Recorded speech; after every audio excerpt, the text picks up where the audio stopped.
YouTube, not through a third party. We're live right through YouTube. They took that away. Too many small creators wanted to go live. Well, I don't know if they took it away, but it was eating up a lot of bandwidth. Sure. Because you're going to somebody else's website and then streaming back to YouTube. Mm-hmm. This way it's direct to YouTube. Direct to YouTube. Justin Walker's on. Justin's in. How you doing, Justin? We're gonna drink some cigars and smoke some whiskey tonight. Absolutely, I did watch that before. I gotta get together with funny. Justin once before the winter's over. Have a cigar with Justin, maybe. Yeah. Have a drink. Well, that'd be good. Trying to put Who did I run into the other day? Byron Bartell. Oh, sure. Know him? Yeah. Oh, yeah. He signed up on the fire department the other day, actually. Oh, yeah. He's gonna do that. He come and built my roof, actually. Okay, he did ours too. Yeah, he come by and he's like, "Oh, do you recognize me?" And of course, when he did it, he was about 12 years old. So sure. I hardly recognized him. I just remember this sweaty little Mennonite kid almost dying of heat stroke up there, and that's too funny. Yeah, now he's got a full beard and everything. So yeah.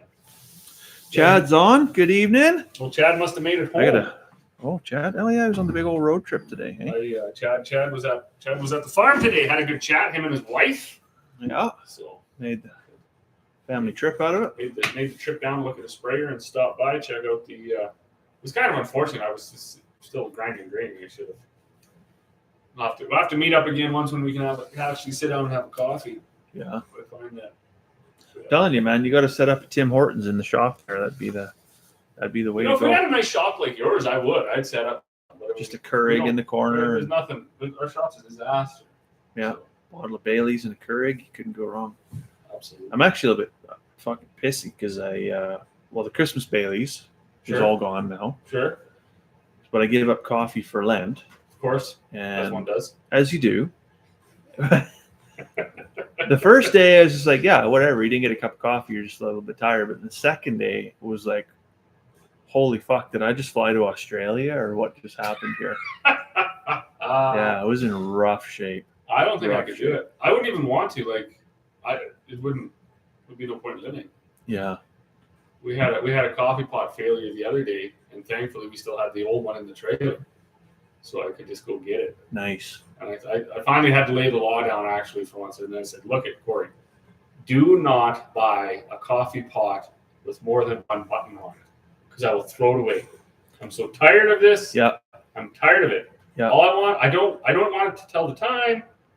The one in the trailer has just one button, and that's it. It's just on. On off. Yeah. It's a toggle switch. Yeah. I'm so tired of needing a fucking PhD to make a pot of coffee. We used to have one like that where you would put your coffee beans in, and then you would set the timer, and at 5:05 or whatever, because it would have to be like 1 minute after your alarm clock goes off, then the fucking grinder would kick in, and it sounds like, well, whatever. It sounds like you're grinding asphalt in your kitchen, right? And then it would make a pot of coffee. But if you fucked it up, it would go off, 2 o'clock in the morning or something, because you were off on your time zone, right? I think I had that same one, and I had a meltdown with it a few years ago. It's in our sea can. Like I just get this goddamn thing out of the house. Like I'll drink an instant coffee before I'll drink that. Ours is currently in the dumpster, along with this other one that she had just bought. Hmm. I don't understand why people like all that stuff. But I mean, we're gonna kind of get into that here in a minute. Yeah, that's with celebrity hysteria. It's all the same stuff. Like I feel the same type of people want all of these things, right? Fancy coffees and little puppy dogs, fancy tickets, and fancy. Fancy. You were talking about doing that as a live stream, actually, the puppuccinos, right? I think we did though. Did we do that one? It's distorting reality. That's right. That's what it was. Yeah, you betcha. So get to play off of that one a little bit. I don't know if we did that live stream or it was just in a poll. Maybe I'll have to look back. I can't remember. I got them all written down here. So. I can't remember. But, maybe that's gone. The poll. My notes in my phone that I ran over. Oh, you got to tell that story. I mean, Justin and Chad probably know that story. I think everybody does. I gotta look here now. Yeah, in your nice new phone. Nice new phone. There they are. Oh, you're synced up. You're good. It's synced up. Yeah. Don't try to sync to the cloud in the middle of an intersection, hey? No, I don't think we ever did it here. That's all the ones we did. Yeah. Anyways, we got there, right? So who's on? Anybody? 6 of them. I was actually with Jeremy. Jeremy, I don't think Jeremy's in here yet, but he might pop in later. We were coming back. We made a trip to Edmonton on Wednesday, and I stopped in the traffic circle in the light, and there was nobody around. Nothing. No four ways. Nobody was coming. So I thought, this is perfect. I'm going to stop here. My phone fell out of my pocket while I was checking the straps on the trailer. Jumped back in. I drove through the traffic circle, and I knew instantly. I knew that phone. I knew exactly where the phone was. I knew it wasn't in my truck. But, of course, I went through the motions, looking through the truck. Yes, you do. On the dash, phone. No phone connected. It's like, okay, so I jumped over the median. satellites are linking up. Right, flew around, and like, I'm sure it was Phantom 309 from the sun. Just a Super Bee appeared out of nowhere. Yeah. And come flying down the same path. And I thought, you know what? There's probably pretty good odds he straddled that phone. Oh, for There's sure. no way he hit it. So I drive up, and just like, it was almost like all the lights were pointing right on the phone, because I could see it from way over in the other lane. Yeah. It was just there, and I was like, perfect, it's still there. Picked it up, and it was just like just a broken shards of glass and microchips. Nothing. So I'm like I said, back in my roughnecking days, I wouldn't even have bent over to pick it up. I would have put it into the ditch, laughed, and went straight to the rippers and drank my face off. Because that Wednesday was launching. So that's how I would have done whatever back in my rig days. Now that you're a grown man and you run your whole life off I've grown up, and like the entire business is run off of that for everything, the feed, the farm, all of this stuff. I'm thinking, like, I'm never, and I didn't know, I knew about the cloud, but I've never linked it up. So unless Corey has done that, it wasn't done. Well, if you plug it in and it's connected to Wi-Fi, it's probably just doing it. And thankfully it was, but I didn't know that. So I picked this thing up, and I'm thinking, well, I should call Corey and ask her. Of course, I have no way to call. I set this thing gently on the console of the truck and drive home, and I just handed it to her, like, I'm just broken inside, thinking, like, it's over. Just gently wipe a tear away. We have to shut it all down. I said, do you think there's any chance of getting anything off of this? Honey, I got to go back to work in town. So she pulled the SIM card out. I don't think you need that. But anyway, she pulled it out and she stuck it in this old phone that she had, plugged it in. And right away, it was like bang, bang. Shit started jiving up and syncing up. And the interesting thing was, when we were down in waiting for the guy that we were meeting in Westlock, I asked Jeremy, I was like, how many contacts do you have? Because I was trying to put together how many extra contacts I gained from my rig days to the feed days. Right. And so I knew I had 1,016 contacts in my phone. Because I had just looked in Westlock. That's a lot. So, man. Holy man. I go from that to nothing. A smashed phone. Just and destroyed. all the whole thread of text messages and all the pictures I took of the kids in Disney World and everything, like, gone. It doesn't exist anymore. It's like the modern day equivalent of just tearing a phone book in half, right? So anyways, when we plugged it in, shit started syncing up. Right away, it's at 946 contacts or whatever, 45. And I thought, all right, I can deal with 60. You probably didn't like those other 70 people anyways. So it keeps doing its thing, and then pretty soon, a couple resets later, all of us, and bang, all 1,060. Oh, you got back. everybody. Everybody come back. All the files in that, because there was a whole bunch of quotes from different suppliers and quotes that I had given out. Yeah. All of this, and it was somehow, I don't know how it does that either, but it goes to the file app on your phone. So, and there was parts, diagrams, and all this stuff that you can always find again, right? I mean, people that make a huge deal out of losing their phone and they just it destroys them forever. That's a little much, because like most of this, you can get you can go on with it. You can literally just go on the internet and get it again. How amazing it was to be like, wow, that's a lot. That's a lot of stuff that's gone, and now we got to start over. And then I was asked. Corey said, no, when we got home from holidays, I backed up your phone. So all the pictures are off of it, and they're stored on the computer, whatever, all the important stuff. So she took it into a store in town.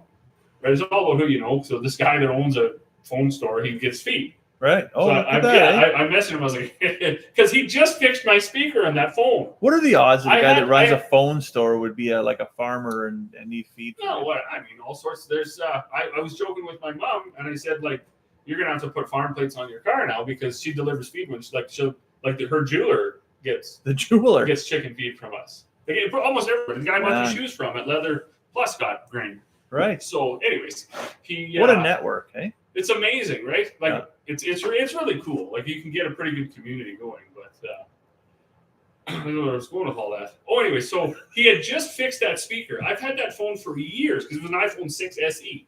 Oh boy, yeah, that's a day or two. right? Or an iPhone SE. I don't know. It was a smaller one, anyways, Right. but the original.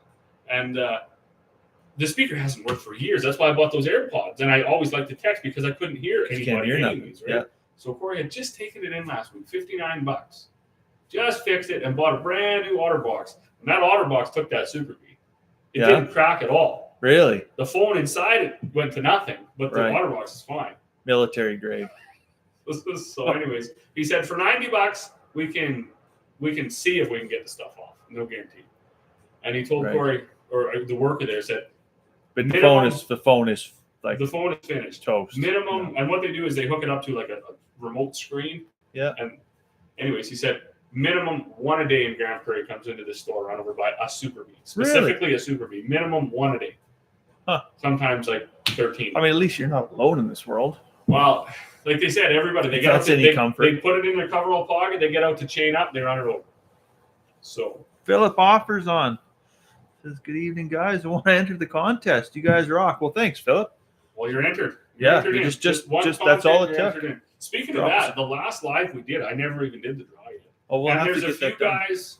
We'll do this in an hour. See who's still on here. There's a few guys that have won that haven't reached Never out to reached us. out to us. Yeah. If you don't reach out to us, we don't know where to send it. Yeah. We have no idea who you are, where you live. So unless you're Jeremy or Chad or Justin, That- more than That are right up the there's road. a pretty good chance if you don't reach out to us. SmokeandOakProductions@gmail.com. Yep. Smoking Out Productions, gmail.com. You aren't gonna get it. Yeah. I mean, we have it. We have boxes of the stuff, so it's not Yeah. like and lots of people have got it. So we're not those people. That's I right. just promise you, we do send That's out quite a bit of stuff. So Perfect. that's that. Taylor's on. Taylor.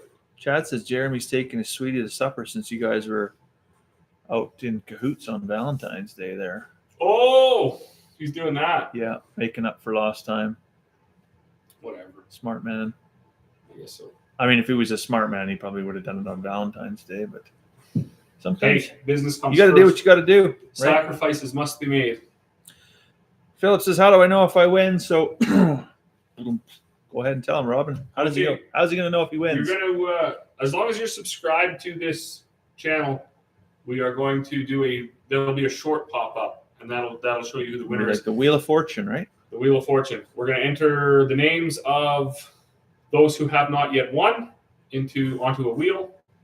Give it a spin, and then we'll pop that. It'll be its own short video, It picks one at random, right? and then and then it'll. And then there'll be a big congratulations. So make sure you got. I don't actually know what the bell notification does. I don't even know if YouTube even has that. The bell, yeah, YouTube does that, has a bell notification. So what that bell notification does, it tells you as soon as we upload a new video, Okay. you get a notification on your YouTube app on your phone or on your computer. So it would be advantageous, I guess, to click that button as If well. you want your whiskey glass or coffee cup or whatever other merch we got, you probably want to know about it sooner than later, right? And if you've got this screen, I think if you've got this screen narrowed down and you're scrolling underneath it, it should show you our short videos. There'll be a whole spot where you can click on shorts and see past winners, That's past right. lives. Yeah, or even Right. just snippets of lives, or we've just got some fun little moments or Right. whatever. Yeah. Those If you- those gems. If you don't have time to watch a whole 3-hour live, some people like to come back and just watch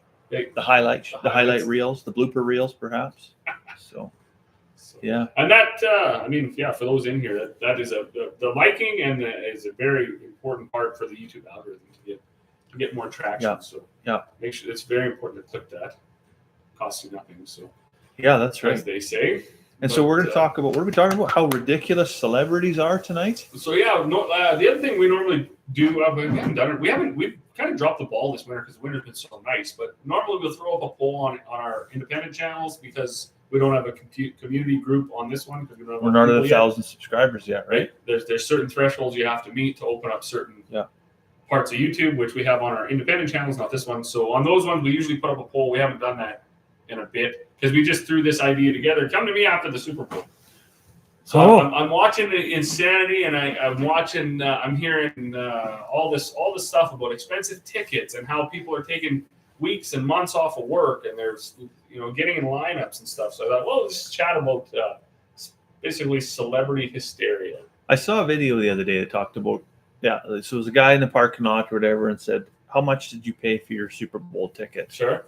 And one guy, $6,000, and I just like I can't believe it. I can't believe it's a football game. Like, I know you're gonna watch like a halftime show, and there's so it's kind of a 2-for-1 deal or whatever in there. But $6,000, I was shocked, but then I was even more shocked when I discovered that was kind of like that was the cheapest ticket that's the buy. nosebleeds, right? Right. Yeah, and then there's next guy was $8,500, and I was $7,800. One guy was $10,000, another one was $13,000, and the highest I heard was $17,000. Right. For Super Bowl tickets. Could you imagine? And you need like time too, because you most likely don't go by yourself. I couldn't imagine. I couldn't and yeah, probably flights and hotels and all the other nonsense that goes with it. Those suites were running. They said like $2.5 million for 9 seats and 4 drinks, and unbelievable. So there was a few people I read through some comment sections. They were doing the math, right? And I believe that stadium held 65,000 people. So right. The one math was $585 million in ticket sales. Just in ticket sales. Combine that with like a $36 beer. I mean, that's whatever right? it is, right? Yeah. Yeah, your $28 hot dog or whatever you're getting. Yeah. Unbelievable. Yeah. Unbelievable. Chad says the most expensive ticket at Super Bowl is $50,000 down on the lines. This is absurd. Like, like what? It's absolutely absurd. What could you get? And then, I mean, some folks might not agree. You can buy a vehicle for that. What about a terrible way to spend 5 hours? Like fucking watching nothing happen. And to think that some of these people probably still have mortgage payments and car payments and like. Well, that's what I wonder. Like, I mean, how are you going to pull together 65,000 people, which I believe is what that stadium held? Yeah. I mean, I don't know how many millionaires are in the United States. I'm assuming there's a lot.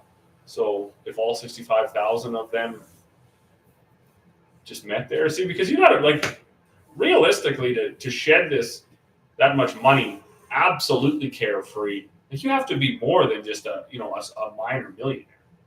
Because $50,000 is a lot. Yeah. $2.5 million is a lot. So you either need to be just like ridiculously rich or ridiculously stupid. Yeah, just makes some poor financial decisions. Really, really poor financial. When people say, well, it was a bucket list thing for me, and I get it. I kind of get it. But let's, I don't know. We don't always knock all of them off our bucket list. Philip just said he would rather go to an Edmonton Oilers game, and I've heard that from quite a few people that they would just, the atmosphere in the arenas is one thing, but oftentimes they find like just watching it at home, you get the better camera angles, you get the replays. It's actually more watchable at home on the big screen than it is actually going to sit there and go through all that expense just for that hour and a bit or whatever you get, right? I don't. It doesn't appeal to me. I can say that it doesn't appeal. I think I've been to one hockey game, maybe 2. I've never been. I think I know I've been to 1. I might have been to 2. But yeah, I can't remember. I wasn't really impressed with them either. Like it seems kind of say you're up, and I mean it is what it is, right? It's like it's better to watch it at home. Yeah. The TVs are high def. They're big. Yeah, you got surround sound. You got your chips. If you got to go have a leak or whatever, you don't have to run 4 miles around the arena. Hit pause and come back, and you don't miss a thing, right? Yeah, it's a no-brainer. You got your nachos that are cents on the dollar as opposed to $17. Yeah, that's right. Because this whole experience that you're buying too, like I don't know if to me being what I would say more fiscally responsible in some, that takes it all away. Even if I wanted to go for the experience, I don't even enjoy it now because of everything that's with it. I don't like to spend what it costs to take my entire family to Disney World for 5 days on one ticket for myself. No, I know. I really don't think that's a good way to use your money. It's super selfish. Almost selfish, right? Yeah. To do things. Yeah. Because you can watch this thing from home for free. That's right. Right, like there is an option, right? So to take a family trip, there's no option to do that for free. No, really not. I guess unless not you really win something. Yeah, I mean unless you're riding your bicycle somewhere. But anyways. I had the option actually to go to an Edmonton Oilers game the beginning of the new year this year, and I turned it down. So every year, my mother-in-law and father-in-law they buy their son-in-law a gift, and I've gotten a couple chainsaws, a toolbox, and some pretty cool stuff, right? And this year they set their mind that they were going to buy Oilers tickets for everybody, and I couldn't give a blue fuck about the Edmonton Oilers. I really couldn't. But as luck would have it, not to be rude, I had to work, so I could turn it down and just say like I got to work. So then my mother-in-law, Perfect. Asked a couple times, well, when you decide what you want for Christmas or whatever, we'll get you what do you want? What do you want, right? And I'm like, I don't know what an Oilers ticket cost, but like I know they're like hundreds of dollars, right? And I said, no, like I'm all right. Like I live a pretty comfortable life. You just make me a Christmas cake, because you hadn't made any Christmas cake this year yet or not. So make me a Christmas cake and I'll be set, eh?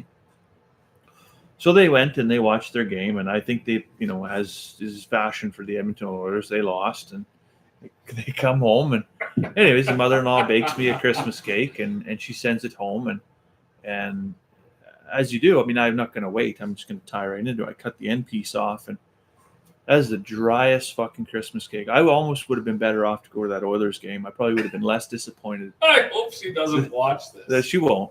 But so anyways, the driest, like eating this fucking OSB off the floor would have been more moist than That's too bad. But anyway, so I've got this bottle of whiskey in the house. It's 40 Creek Spike honey spiced rum. And so every week I crack that container and I pour a cap full of whiskey and I pour it on that cake and I'm seasoning it. And every week it's going to get a little quarter of an ounce until next Christmas. And I think I can salvage it.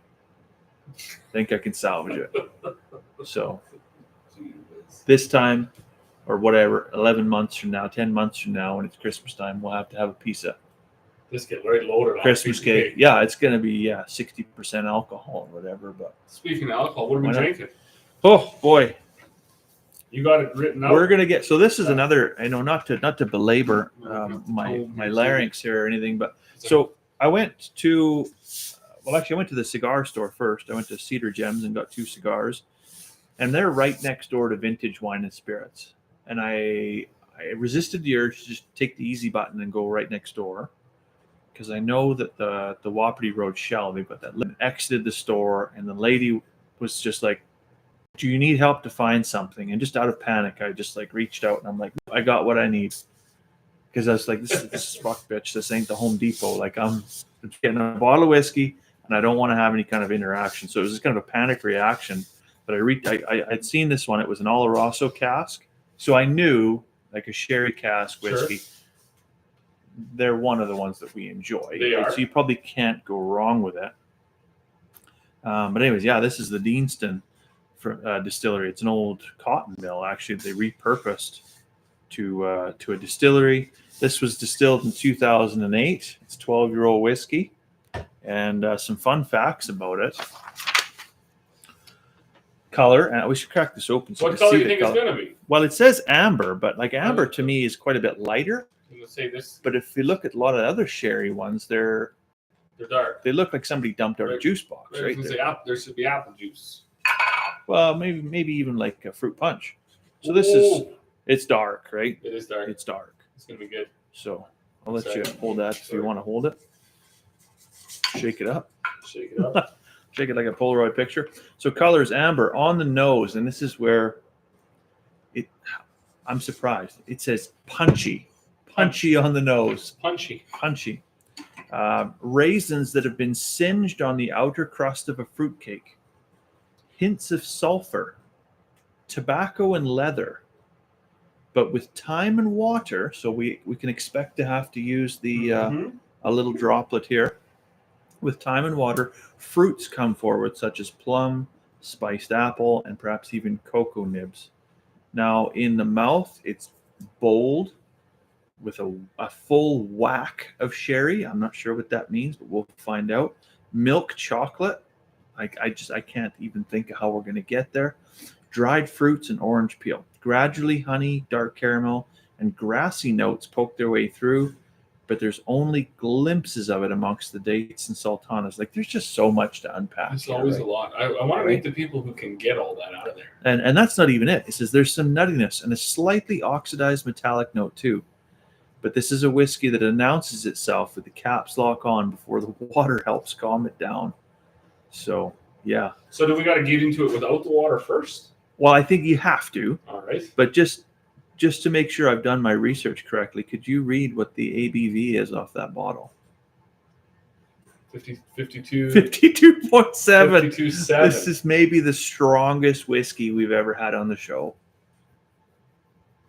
Like, this is the Sex Panther of Scotch whiskey. Yeah, right? No. Yeah, it could get exciting. Okay. What did we miss here? I was pulling through the old tome of the scotches here, and like white, eh? Like white they got here. White what? Like the Scotch color. Oh, the color is. Now, yeah. not for that. That gets into your 16 years, I guess. Right. Yeah. I mean, Deanston, they make a lot of different varieties. Full gold, dark amber, and this antique gold. Anyways, this one is not in the book, but these some of these more specialty ones. I don't know if it's specialty, but they're one-offs, right? Where they've done. They're not their regular production. It's not their regular production. So, yeah, you bet. We missed a few comments here. Chad says he went to one Oilers game. He'd rather watch paint dry. It was too expensive to get drunk, for sure.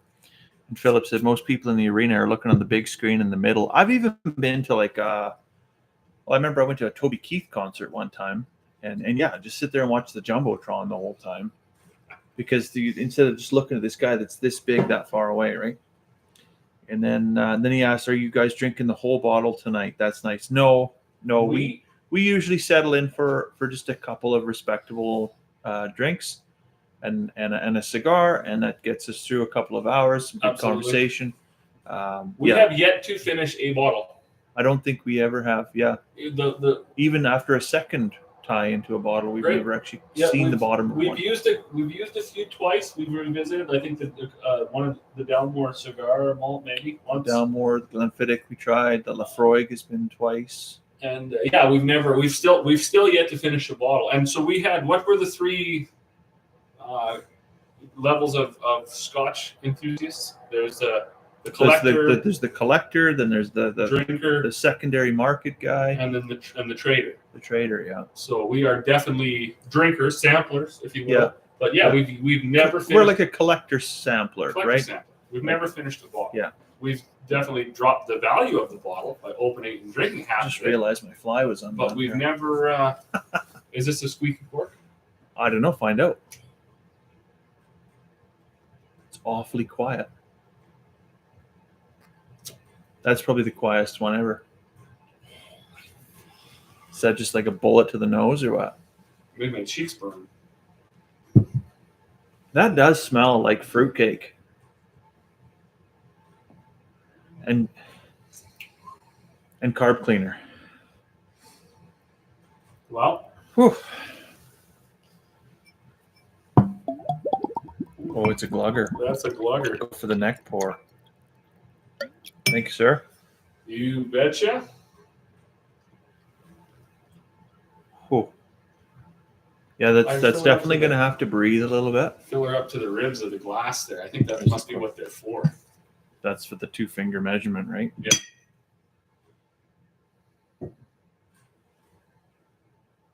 Yeah, I can see why that's definitely punchy on the nose. Holy man, it even gets into your eyes. Yeah.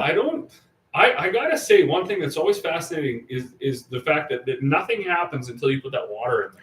And then it's just totally boiling smooth. and boiling in there, right? And then a drop of water, and it's just all. Okay. But this is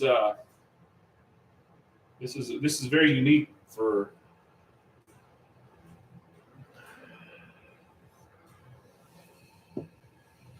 You get drunk just off the fumes.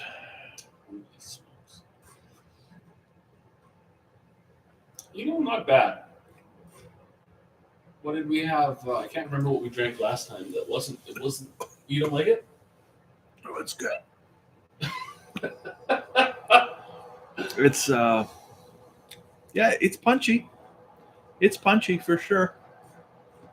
It's got a lot it's just such a high ABV. It almost takes your breath away. I think it's pretty good. Which one did we have last time? Do you remember? Yes, I do. We had the Dalwhinnie 15 years. Dalwhinnie 15. Okay. Oh. See, I don't know if I was too stuffed up to enjoy that, but I do like this. I Good. do like it. This is a mighty fine. For a cigar this evening, we should get those out too, since we're here. Choke her down. I'm gonna get the You're gonna go to it right away, or what? Right off the hop. Is it still 10,000-year-old water? It's still, yeah, it is. It's gonna be. I'm actually. So here's an fun fact. Fun fact. I get to take a trip down to Banff. Oh boy. In end of April to refill the noggin, and I will take a bottle and refill. Yeah, so we'll have a big supply. Interesting. Yeah. So this, yeah, who's still in here yet? If for anyone that doesn't know, this water is something that Stan picked up 10,000 years ago. The Athabasca Glacier. It's meltwater off the Athabasca Glacier. So that water fell as snow on the Athabasca Glacier 10,000 years ago and was trapped within the glacier. And now, of course, the glacier is melting, and you can go up there and scoops up into a wall. I think she's gone next year. Yeah, there might not be a glacier because there. She's fairly hot and dry the last couple of years, and I don't think we're shaping up to be. It's not looking good. Man, this thing is wrapped up. That. Did you really? Just crushed the end. So you picked these up today? So yesterday. Fresh yesterday. So yeah, they really haven't time to acclimate. So we'll see how well they smoke. But this is the Arturo Fuente Florfina 858 Maduro. It's gonna be good. And this is like a raved about cigar in the cigar world. A little bit unfortunate that that we got to have this terrible olive green. Does it have a band nice on band? there? Well, there is a nice band, but it's stuck within Justin Trudeau's jacket here. Trudeau. Thanks a lot, Justin Trudeau. We could have had nice things, but now we've got to have. So we got to peel this thing like an orange. I can't even fold this. I'll get rid of this. Anyways, look at this. It's in here. It's just like an Easter egg. Beautiful, beautiful band. I'm going to put it back on just because of how pretty it is. Typically, they don't come off quite that easily. But just a genuine work of art, right? It is a sin to cover them up. There's some really top shelf ones. One of the cool ones we had was that. It was the gangster one. I don't know if it was the Filthy Hooligan or the. Oh yeah. It wasn't the Filthy Hooligan one. It was a big. I know what you're talking about, and it had like a picture of a gangster. Yeah, big fat. It's probably in here actually. If we toss the thing around, we might even be able to see it in there. But that was cool. Mine's in here too. The Dominion Kingpin. That's what it was. Yeah, I got the old 100-year-old whiskey bottle that I found in a beaver dam, and that's where we keep our bands. But anyways, so these are raved about, and when you look at some of the reviews, they say, yeah, the cigar smokes like something that's worth twice its value. But then when you look at the value of the cigar in the States, is like less than $5.50 US. But they are quite expensive. They're $35 a cigar here. And that's not just because, Canadians don't like to pay fair market price. It's because the government. So anyway, so some interesting stuff on this cigar. Dark brown Maduro Connecticut broadleaf wrapper with some small veins. The roll is nice, and the seams are very hard to see. The draw is apparently very good. Produces a lot of smoke that you can almost chew on. And we'll have a nice even burn, almost razor sharp with white ash. So yeah, looking good to it. Medium bodied smoke, full of flavor, and it's full Dominican, purely Dominican. So it should have like an earthy flavor to it. If you smell it, you can almost smell like it totally smells like the back of the grain truck. It does, 100%. Like truly is, I think, for me, the benchmark of a good cigar now is whether or not it smells like most shit behind a grain truck. It is. Like if you were going to hop into that old bench seat, with the suede on it or whatever. Yeah, the vinyl. Then you ripped it and got the mouse nest that was back in there. Yeah, and that's 100% what every good cigar smells like. Who would have thought, eh? And it's uncanny It's like how much it smells like a mouse nest. if you could just take hantavirus and just put it into a cigar, I'd smoke that shit all day long. I can't wait till like a cigar guy actually stumbles upon one of these lives that we're going through our synopsis or whatever, our evaluation of the cigar, because we've done this almost every time. Well, there is, like, on the TikTok channel, the Nicaragua Cigar Club does follow us. And Do they? And they do like some of our. That's hilarious. Yeah. It's funny. So now that I've allowed this whiskey to breathe, and I've recaught my breath after having it swept away from me. It's very caramelly almost. But you put the water in. Oh, really? That's The burn is totally gone. okay. Wow. Now, do you have a recommendation for a cutter? So Stan and I have 4 cutters. We have guillotine, 2 guillotines. The V, V-cut. not the V. Yeah, with the V cut cutter, and the punch cut. And what's the other one? I guess just the guillotine, but on this thing. Yeah, there's just 2 sizes of guillotine and 2 sizes of V cut in the desktop cigar cutter. There's 4 options for your size of cigar. Right, based upon your ring gauge. This, I should have mentioned this before too. 47 ring gauge, 6 1/4 inch length. Average smoke time, hour and 15 minutes. Oh, I would have thought longer because it seems tight. It seems Well, the way it's very oily. So the way we converse, I fully expect it's going to be That's stretched out to 2 hours. Yeah. because it's quite an oily cigar. You can feel that right off the bat. Mm-hmm. It feels quite tight. So what are you going to recommend? We're definitely not going to use a 70, 80. I don't think we gauge should cutter. go with a straight cut. I would say either a punch cut or because it's a narrow ring gauge, right? Punch cut or a V cut. I'm V-cutting because You're gonna V-cut? This is my favorite thing to use here. You got to watch your Okay. pinkies. Yeah, watch your pinkies.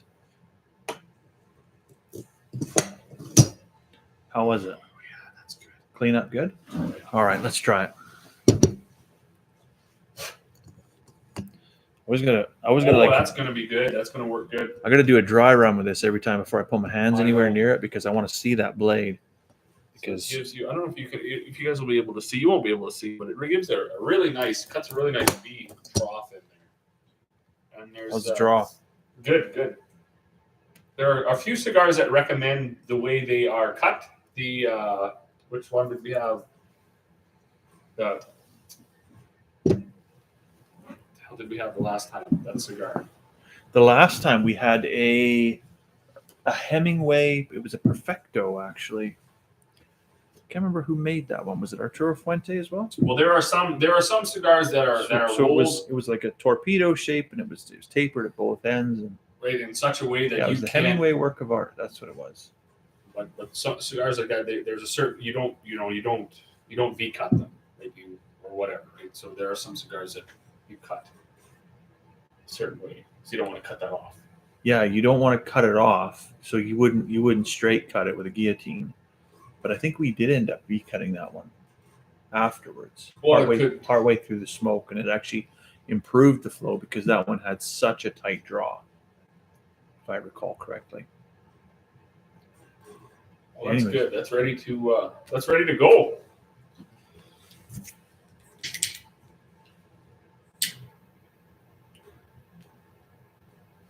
I'm going to do the unthinkable here, Oh boy, and just a dip you've in the whiskey. Oh man, how good does that smell? Toast the foot. That's one thing about like being a non-smoker or whatever. Whenever I step out of an airport or whatever, and you can smell the smokers upwind. Right. It's like, oh man, I really enjoy that smell. I tell you, the best smell ever. So yesterday when I opened up the humidor to put these in there, and you crack it, and you get the cedar and the tobacco, and honestly, it's just like being on a beach somewhere on the other side of the world. Sure, I can imagine that.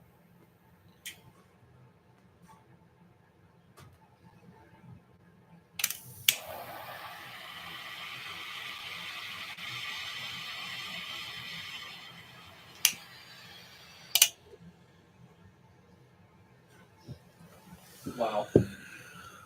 Oh yeah, that's a beautiful oily smoke.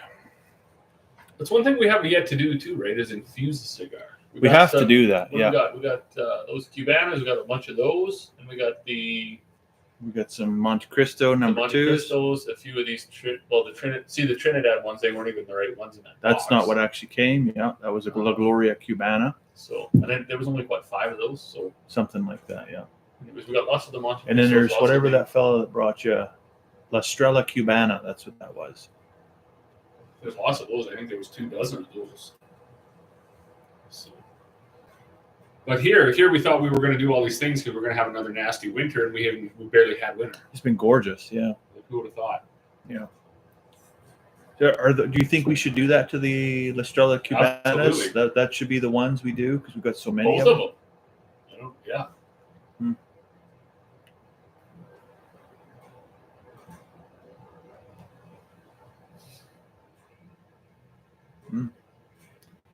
Interesting. That is an interest. Still doesn't have as much smoke as the Filthy Hooligan did. Not as much smoke as the Filthy Hooligan. I'm getting a little bit of pepper actually right off the get-go. I think that's that V cut because the V cut channels it around the sides and underneath your tongue more so than the punch cut, which more channels or the top and center of your tongue. There's a lot of smoke in this thing. As far as flavor, I don't think I've picked up anything yet. But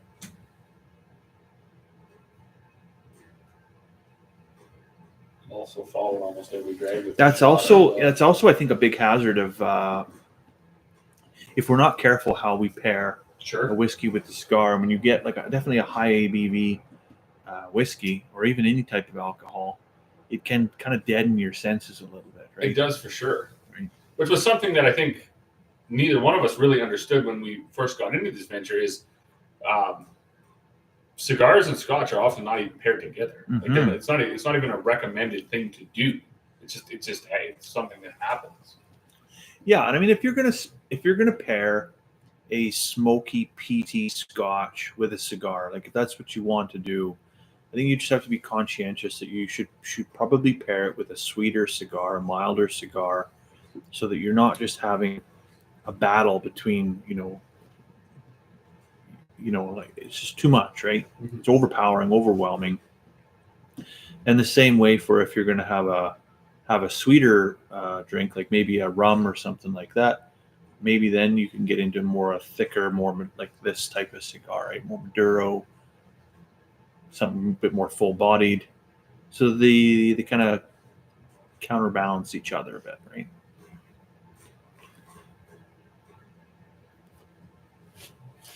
Yeah, there is definitely a plan that should be implemented before you pick what you're going to have going on for the evening. A lot of people say to have coffee. Well, that's just cigar, it, right? We had talked about doing that too once. We do like an early morning, most likely not live, but maybe an early morning. Coffee. Just an early morning cigar. Video, right? Yeah. When I build my grain bin gazebo outside, oh yeah, that'll be the place to do that. You're going for the grain bin gazebo, right? Well, my wife really wants to build one. I think it would be cool, but I also think I might give it to the neighbors the first windstorm we have. Absolutely. I'm a little bit hesitant to that, right? But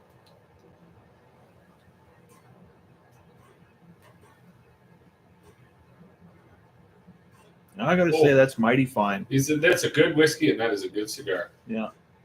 You're right, though. That drop of water makes a world of difference. That took that burn right away. All of it.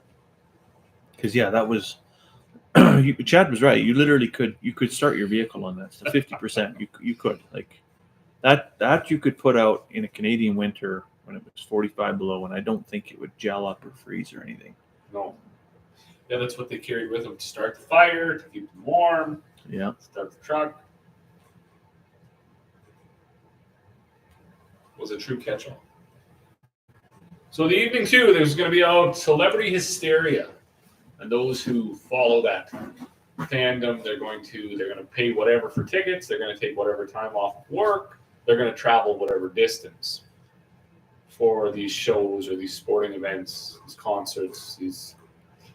I I don't think there's anything in my life, or there's been a celebrity that I would ever even give a shit about. Like if I saw them I wouldn't even ask for their autograph. Right. It's not that I don't think that they're, they fill an important part of society, providing entertainment and things. But I'm not that kind of a guy. No. Like, I could see Jim Carrey sitting down at a McDonald's and I wouldn't fucking rush over. You wouldn't get something signed. It's not. You wouldn't ask them to make a funny face. I don't think so. No. I can't imagine. It'd be weird though, right? Too. Like, I mean, you got to realize it's just another human being as well, right? But fucking awkward could it possibly there seems to be a tremendous amount of people that don't get that, right? I mean, they're the paparazzi, right? There's a whole industry built around intruding and trampling on every single bit of these people's private lives, and then that industry only exists because see a need, fill a need. Sure, yeah. I mean, so there's supply and demand, right? There's throngs of people who they live their lives to know what is going on in the pop culture world. And they'll do anything to be in the know. They'll do anything to be there. I mean, people travel on a whim, like a whisper of where someone may be. Right. They'll drop what they're doing and they'll go down to Fifth and Broadway because their motorcade may be going through. Might be there, yeah. And you're thinking like, who the fuck does that matter? I mean, I think there's still a need, perhaps, to have some level of fame or celebrity within society, right? Because I think that's what helps people strive to be better than what they are in many cases. I suppose. But the madness that goes along with it is just kind of the ugly side of it, right? Although I would argue that you find out that most of these celebrities, certainly the most in-your-face ones, are often caught proving to be the most despicable of society. Well, yeah, that's why they say you should never meet your heroes, right? Sure. Save yourself the disappointment. And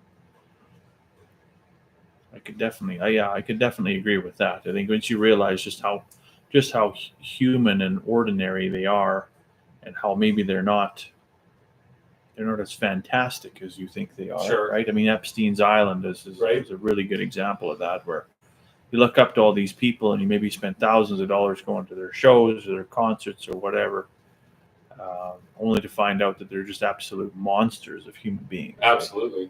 Well, right, the Johnny Depp and Amber Heard trial, to an extent, drug basically two people's lives right into the public and opened it up, and you can sit back and think like, well, that's not very good way to live.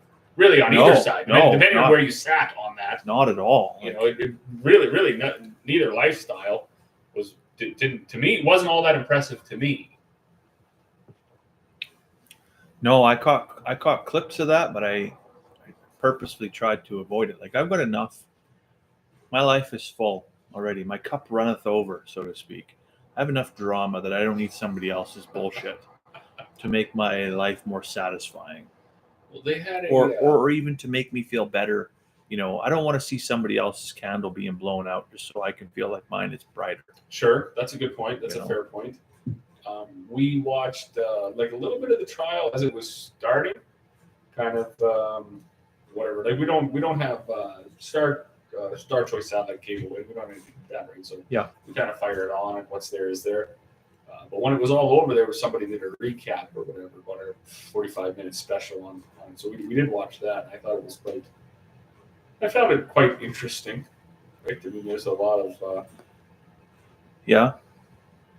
I mean, there was quite a bit. I could have gone either way on the verdict, right? Right. I get it. You think he did it? Probably undeniable that he did. Yeah. 2 peas in a pod, maybe. 2 peas in a pod. Right.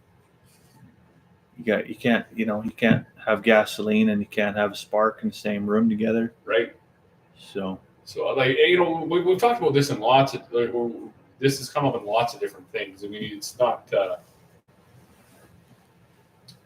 The situations aren't desirable to be in, right? So it's just obviously you can assume things weren't as they appeared, weren't as they were told.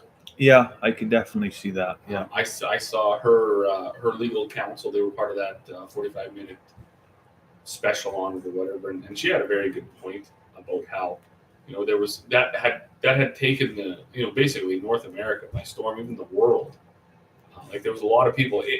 Anybody who's at all interested in pop culture was definitely immersed in it, and a bunch of people who were on the fence, just looking for some form of entertainment in the evening, were also immersed in it. Right. So there was no way the jury couldn't be immersed in it. Yeah. How could you? Right. How could you make an unbiased decision? And like she said, the jurors were told, straight to your room. Yeah. No TV, no internet, no social media, no. Well, but how could you not? Be so much fun, right? Right? How could you not? And I think that this thing drug on for. I mean, if it drags on for more than a day, and you're just a civilian who's forced into this right jury, I mean, my patience would wear fairly thin as well. Well, and when you're making a decision based upon two very, very famous, popular individuals, too, how can you not have some form of bias? Absolutely. Well, right? Like, so that really became a battle fought by the lawyers, not by the individuals. Mm-hmm.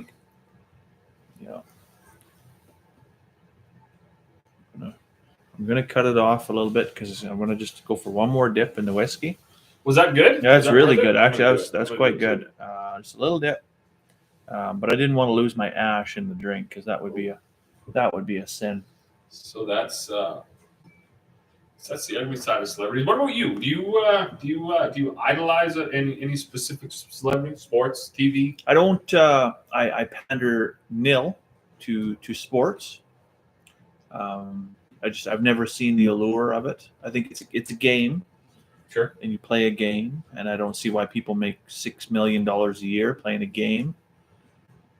I've never understood the strong allegiance that people feel to hockey teams and baseball teams and football teams. I've just never seen. Sure. Never been there. Right. Just couldn't get there. As far as celebrities go, I've been to see Garth Brooks a couple of times, and I went to see him, and I was like, I don't know. I wish I hadn't, Right. Because at that point it was just like, the magic was kind of tapering off, right? Sure. So now I'm glad to just turn on the radio, and whatever's on is on, and my life is full enough as it is. Sure. I don't need to add any more. I get so much enjoyment out of the lifestyle I live, out of the work that I do, out of the family that I have, that I just don't need that one more thing to fill some void in my life or whatever. That's right. I just don't. And I often wonder, like, what kind of person needs all these extras that, like you had just said, that I don't need. Not only do I not need them, I don't even want them. Yeah. Right. Like, it's funny. So there was a guy getting a bag of grain the other day, and I mean, I had no idea who this individual was, and the person who was with him said, "You don't know who that is?" And he said, "I have no idea who that is. He's a world champion." And I said, "What?" Right. Like chuck wagons, and I wasn't trying to be rude or anything. And I said, "Well, that's interesting because chuck wagons are like a Western Canada thing, right?" So yeah. To call it a world champion is a little extreme. No doubt. Yeah. Right? Like, but anyways, you don't watch chuck wagons. I said I did. I don't. I mean, we go to the Dawson Rodeo or whatever. I stopped watching chuck wagons when the fucking lineup went from Evergreen Park all the way back to the city center of cars. That's when I stopped. I'm not going to sit in that lineup for 2.5 hours or 3 hours to get in, to pack myself into a 3,000 people where everybody's, shoulder in and elbow in, and right, they got no interest to me at all. That is another sport that I've really, and it's not that I don't enjoy it, because we do watch it almost every year. We watch it, but so we'll go to the rodeo, take the kids to rodeo, and I want to watch the saddle bronc or the bareback or the bull riding. Sure. Something that is an abnormal feat of human strength and skill, taming of an animal. But it always seems like the other half of the family, they're like, "Oh, we gotta come watch the chucks. The chucks. It's all about the chucks. Nobody wants to watch the bull riding." And I'm like, to me, that's where the excitement's at. Sure. Because is this guy gonna ride this thing for 8 seconds and walk away, or is he going to get ground like, Just get his lower bones into the ground into ground the and arena, die. right? Like what's going to happen here? Like you're literally on the edge of your seat. It's a live or die moment. And I mean, those do happen with the wagons at times, but more than likely what ends up happening is a horse breaks its leg and they have to bring up the giant tarp and Sure. force it into a trailer. Play the music real loud. Yeah, and drive it off down the road 6 miles so that nobody hears the shot, right? So, Sure. yeah. Although I think that taming those beasts and holding them back when they want to run is probably, I get it. It is probably to me as exciting as the rest of the rodeo. Yeah. When I do watch, I prefer, much like yourself, I'll watch team roping. Sure. I think that's just incredible. That's someone incredible skill, who doesn't right? have good eyesight, there's not a chance Yeah. that I could ever rope the back leg of an animal. Yeah. That would be 100% luck. I If can't that even ever stay happened, on the horse. Never mind right? fucking rope. that would be 100% luck. For someone Yeah. who can't judge distance and see all that well, there's Yeah. just no way. So I find that quite. I can find these things interesting, but there's no chance that I would take time off of work to go, or that I would take time out of my day to get in lineup for 4 or 5 hours so I could be the first one there or get a good spot. Right. Mm-hmm. To me, these things they're either going to happen or not.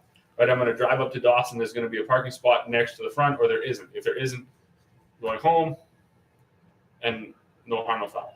I have to admit, one time I did drive to Dawson Creek at 4 o'clock in the morning and lined up with my winter coat on, me and another lady, toques, mitts, thermos full of hot chocolate, and we lined up for tickets for Brooks and Dunn when they played their last show on their retirement tour. Oh, okay. Because that's old school country music, and that was Sure. kind of like, I don't know what your opinion is on country music now, but I think it's a fucking atrocity. Yeah, it's not. That's my opinion. There's no. It's trash. It's absolute trash.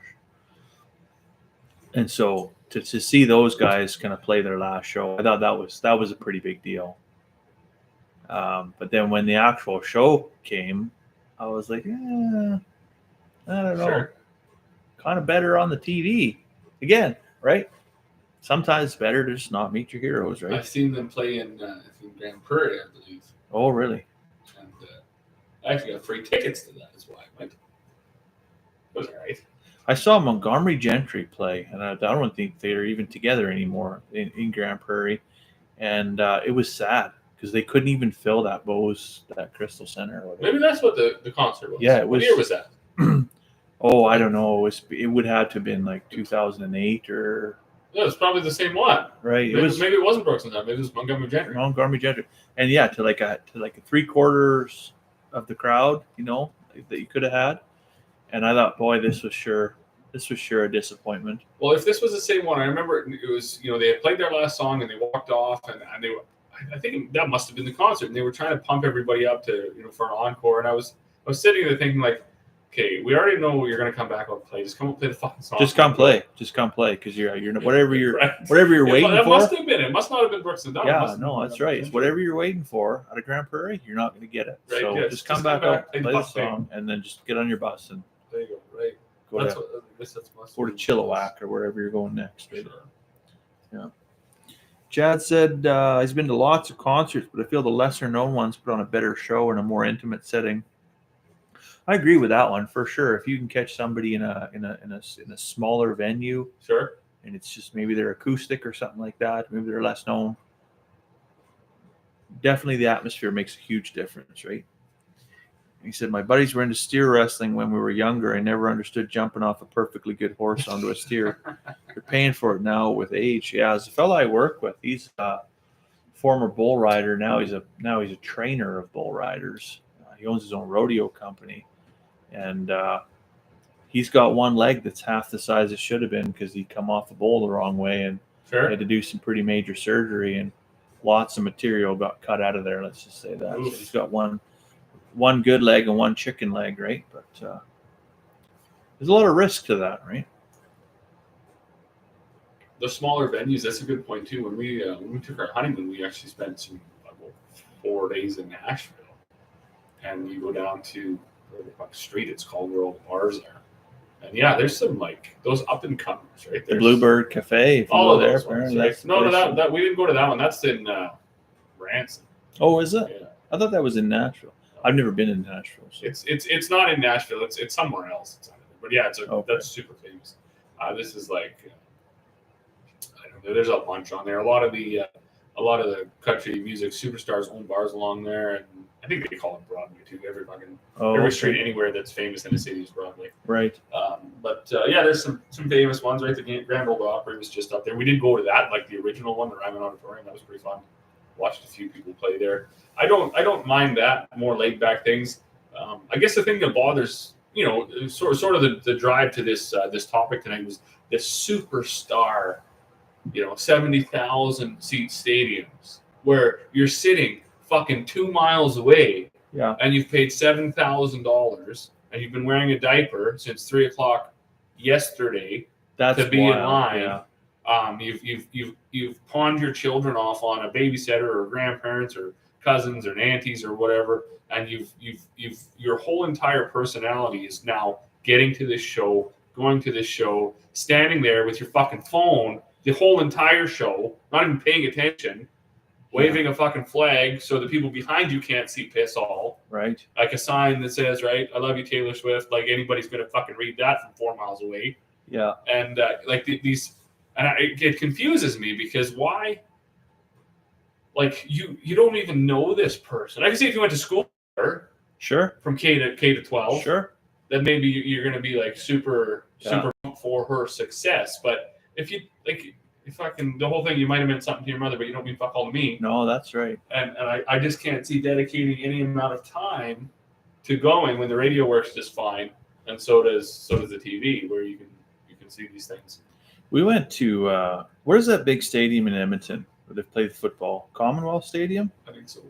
We went to that years ago now. Watched Kenny Chesney. Okay. And who was opening for Kenny Chesney? Well, you've been around.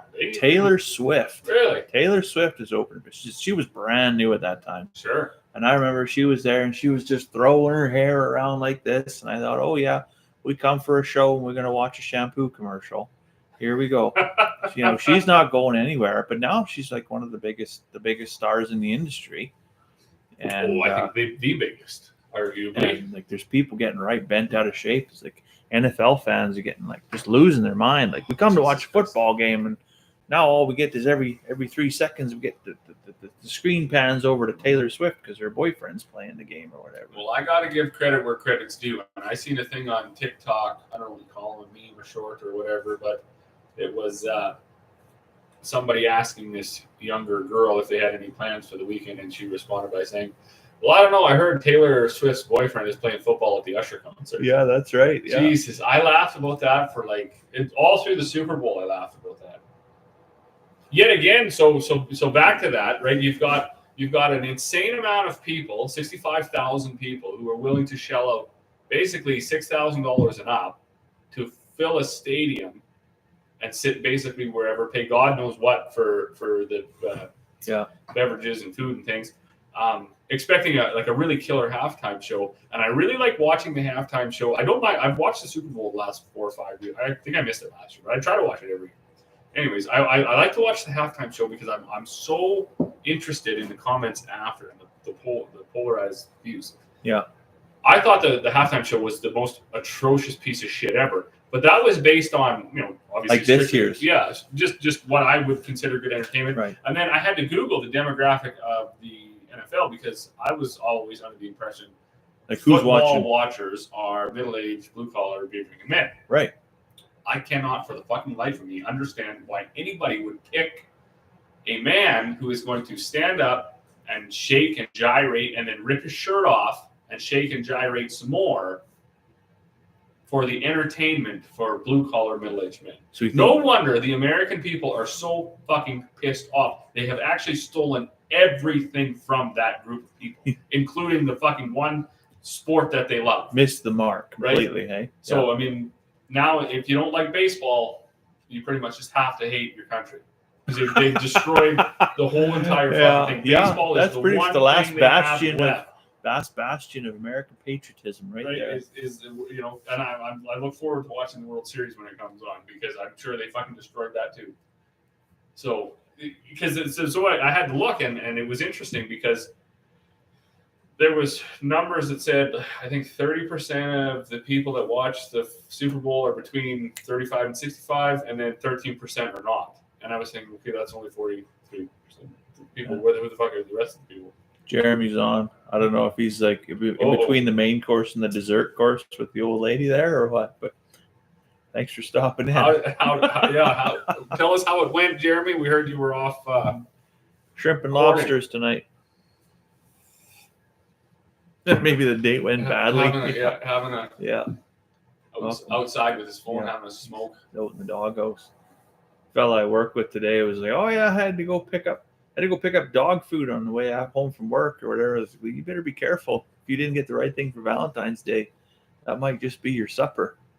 Living in the doghouse. I had forgot. So yet again, through the people that get feed, they are florists and flower shops. So sure, fire off a quick text, order up some flowers, be there to pick them up. You're a flowers guy? Totally fucking forgot. I'm a nothing guy. I'm an easy button guy, right? So if I can, and I'm a shop local guy too, right? I would just assume if I'm a flowers guy or not is irrelevant. At least the flowers are from a local shop, where fucking Lynn chocolates are from wherever the fuck. Right. So, I'm not I'm not a gift giver at all. I don't enjoy that for anything. And people, they look at me like I got lobsters coming in my fucking ears. Like, what do you get your wife for her birthday? And no bullshit, I actually don't get her anything. No way. And she doesn't get me anything for my birthday either. Yeah. Right now, with the exception now, she will get me actually for Valentine's Day she got me a bottle of Downy something. Not that one. It's around. Yeah. Oh, good. So it's not the same, but. So I guess what we've done is made it super easy for each other. Yeah. Because there's no disappointment in that, right? You can just get a bottle of scotch, right? Sure. For Christmas, for my birthday, for whatever, or not. But if you're gonna get something, that's what we'll go with. I used to be let's get all the flowers, and I'll cook a big fancy meal, and make a big show of it, kind of thing. Write a poem. Sure. You know. Oh, yeah. Right. Just took it right. Just uber romantic, right? Absolutely. Rose petals, the whole 9 yards. But since we had kids, you know that's kind of dwindled off a little bit. But I was in the doghouse the whole week before, actually. Before Valentine's Day. So, and then I had to work Valentine's Day, but the wife didn't work, and I really didn't. I'd gone out with the girls, and we bought a couple of little gifts or whatever, just to kind of, I could give my girls a Valentine's gift, and they could kind of give Mom something, and I was going to get Mom something, but she cooked like a cream cheese with spinach stuffed chicken, and I was like, I don't know if this is poisoned or what, because she was in a really good mood on Valentine's Day, but the day before not so much. But so, anyways, I never died of food poisoning, so I think I come out of that pretty much unscathed. But I got her one of those big Stanley water drinking cups. Oh, look at you go! Yeah, because she's always she's super into. Sure. Drinking water or whatever. Yeah. So I wrote her a little thing or whatever that I'll make you thirsty, but I want to keep you moist. I thought it was pretty filthy, but pretty funny at the same time. So well done. Yeah, she got a chuckle out of it anyway. So I'm out of the doghouse, and she's not thirsty anymore. So well done. I can't say I got that. I didn't get that bone, but like I say, we don't have the. Well, I didn't get a bone either. Don't. We don't. I gotta say it's taken some. But like you said earlier, right? Your life is full. You're content with the way it is. I do consider our lifestyle basically probably the largest gift that you can get. So yeah, at some point you gotta rein it in, right? Yeah, that's right. You gotta live. You gotta So, be thankful for what you have, and it's maybe good to strive for more, but not in a greedy way, right? Right, but we not in an excessive way. We're not totally absent on those days, right? I mean, we get some stuff for the kids and a little bit for each other, I guess, and that's more so that, there's still an appearance for the children. I think that this is I guess, the way in the Western world that this goes. Because Right. see, that's the other thing. Like, this is not a fucking global thing. Most of this is No, it's a Western is thing, for certainly sure. Western materialistic view of a lot of this Yeah. stuff. You know, in fact, I was listening to Radio CBC and they had some people from the Netherlands on there, and they were saying, well, they had wrote a paper together. They're both academics, right? And they had wrote this paper together on I guess, the history of kissing and how far it dates back. And then the CBC reporter asked them, so do you guys celebrate Valentine's Day? And she said, yeah, well, it's starting to be more popular here. Right. Starting to. Because, you know, and then she said the more of the Western, you know, there's a lot of chocolates sold today. Right. Historically, there wasn't. But we're starting to become more Western. And where is this from? They were from the Netherlands. Okay, interesting.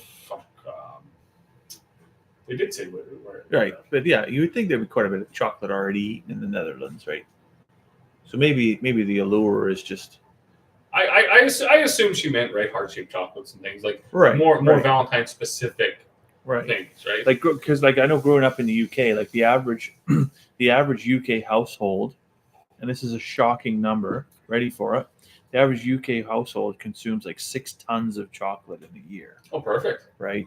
So to get a box of chocolates for Valentine's Day, it's just like you were coming home with chocolate regardless. This just happens to be heart-shaped that day, right?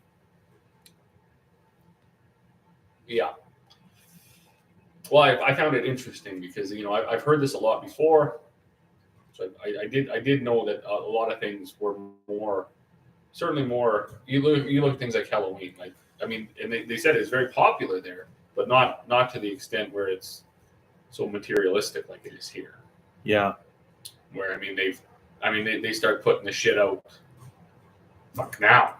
Oh, right. Right. Like it's almost, you know, there was always a joke of how early it was, right? I mean, well, that's they were just firing out the Christmas trees that they didn't sell while the Valentine's Day shit was pouring in. You can buy Easter eggs the fucking week after Christmas, right? Like before the Valentine's candy was even out, you could buy Easter stuff, right? And now it seems it becomes all year long, right? You can get it's the aisles are more full and they're more front and center. Yeah. 2 weeks before. And well, when we went in before Valentine's Day, I don't know. Well, we were dropping off Corey's car on that Sunday, so a week before, I guess. I was surprised to see the Valentine's shit was already on sale. Like they were already trying to get rid of it. Yeah, it wasn't. It was a week. Not even Valentine's Day. Day. 10, 12 days before Valentine's Day, and the shit was already on sale. What luck, hey? Right. I actually laughed about it. I was just like, this is insane because they're already rolling it out, right? They say the Easter Bunny shit is already rolling in.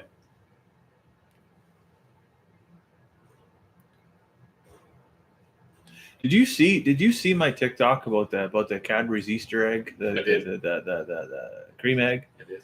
I still think, and that really bothers me how much that thing has shrunk. Shrinkflation. Yeah, like I should be able, like I want a full size, like it's like the size of a chicken egg. Well, yeah, you're not wrong. Like I'm really disappointed. Like I feel that the people at Cadbury should be held accountable for that. Because you're gonna bang through 3 or 4 of those things. Yeah, well, not that I would. Dozen. Probably wouldn't actually sit down and eat a dozen of them, but I would eat one and I would feel robbed, unsated, perhaps a little bit of ashamed. I don't know. Totally unsatisfied. Because you do. You want to stick your whole head inside that cream egg, like you're putting your head in a fucking whale's vagina or something, just sucking up that cream. But instead, you get this little wee thing for $1.75. I think it's a sin. Anyways, that's a tangent from the celebrities. But you know what I seen the other day? I've been seeing it the last probably 4 or 5 days. Beyonce Knowles from Destiny's Child. Sure. Right? You know who she is? And I don't know what happened to her. Like, I don't know if she spent too long in the sun or what, but so she's black, right? But now she's not black anymore. Oh. I don't know what's going on there. Like her skin tones dropped like full on Michael Jackson situation. 8 or 7 different tones. Yeah. So I don't know if she's got full body makeup or what, if she's got like a medical thing going on or if she's had some type of work done. I'm not sure. Anyway, so she's getting into country music. She's going to put out a country album, Sure, why not? and I wonder how that's going to Well, go. like you say, I mean, I don't begrudge her for giving it a shot. Country music has deteriorated to be. It's been the gateway for every ailing artist that's ever tried to rekindle their career. So. And what exists now for country music is absolutely. Well, yeah, it's not a farce. Bullshit. It's not a far step from R&B, right? You had made that a TikTok also about your distaste for jelly rolls. Oh, country music. And, I think yeah. Well, I saw it and I laughed because I mean, you're right, and I don't know how. I don't know how he went. I don't know how he went from being a drug addict eating pizzas out of because he was obviously eating pretty good out of the dumpster apparently. Absolutely. But how he went from that to being like male vocalist of the year, and like I don't even think he's a really good vocalist. I mean, maybe the. Well, you can. Most people that have ever paid attention to any of these award shows should, at this point, realize in the last decade this is now all about optics. It has absolutely nothing to fucking do with talent. It's all about optics. Sure, right? It is. Yeah. It's social media presence. It's social media influence. It's all about optics. Yeah. Because, and actually, on one of the videos I was going to upload, I was talking about the Super Bowl halftime show, and then my phone went over, so it's all lost. But it's funny because people say, well, you're not talented, so you can't speak on the subject. You hear this a lot, right? About all sorts of subjects. Yeah. What qualifies you? You can't speak on the subject. You don't have a. And you had said it as well. I can fully admit I'm a very untalented person. Yeah, I'm never going to pick up a guitar and entertain 1,000 people. However, I can still speak to what I think is good music, and that is fucking not it. That's not it. Tom McDonald and Ben Shapiro flying around rapping facts. Yeah, and I haven't heard that yet. Is an atrocious piece of shit and an assault on music, all genres. And it's just political vomit. It's just terrible. But yet again, it's all about optics. And the funny thing behind that, so and these aren't really tangents, they're not segues off the original topic. This is idolizing celebrities. The same people that listened to Tom McDonald, who also had a song titled "Sheep," calling out basically liberals for being sheep and following. Right. So him and Ben Shapiro made this absolutely atrocious piece of shit of a song, should have been scrapped, never recorded. Asked their followers to download it, become number one on 2 separate charts in the world. Right. So they want them to be sheep. Yeah. So how is that different? Kind of the sheep calling the sheep a sheep. Right. And it doesn't. And it's called what? Totally hypocrisy. It's absolutely fucking insane. So most of us in the middle, and I do believe it's most of us, it's a silent majority, are sitting back and we are all in agreement that this is an absolutely atrocious piece of shit and it's not worth downloading, it's not worth paying for, it's not worth entertaining. However, the loud minority of people have, right, because I've never downloaded a fucking song on iTunes. I don't even know what the fuck that is. I don't even have iTunes. Right? I don't have it.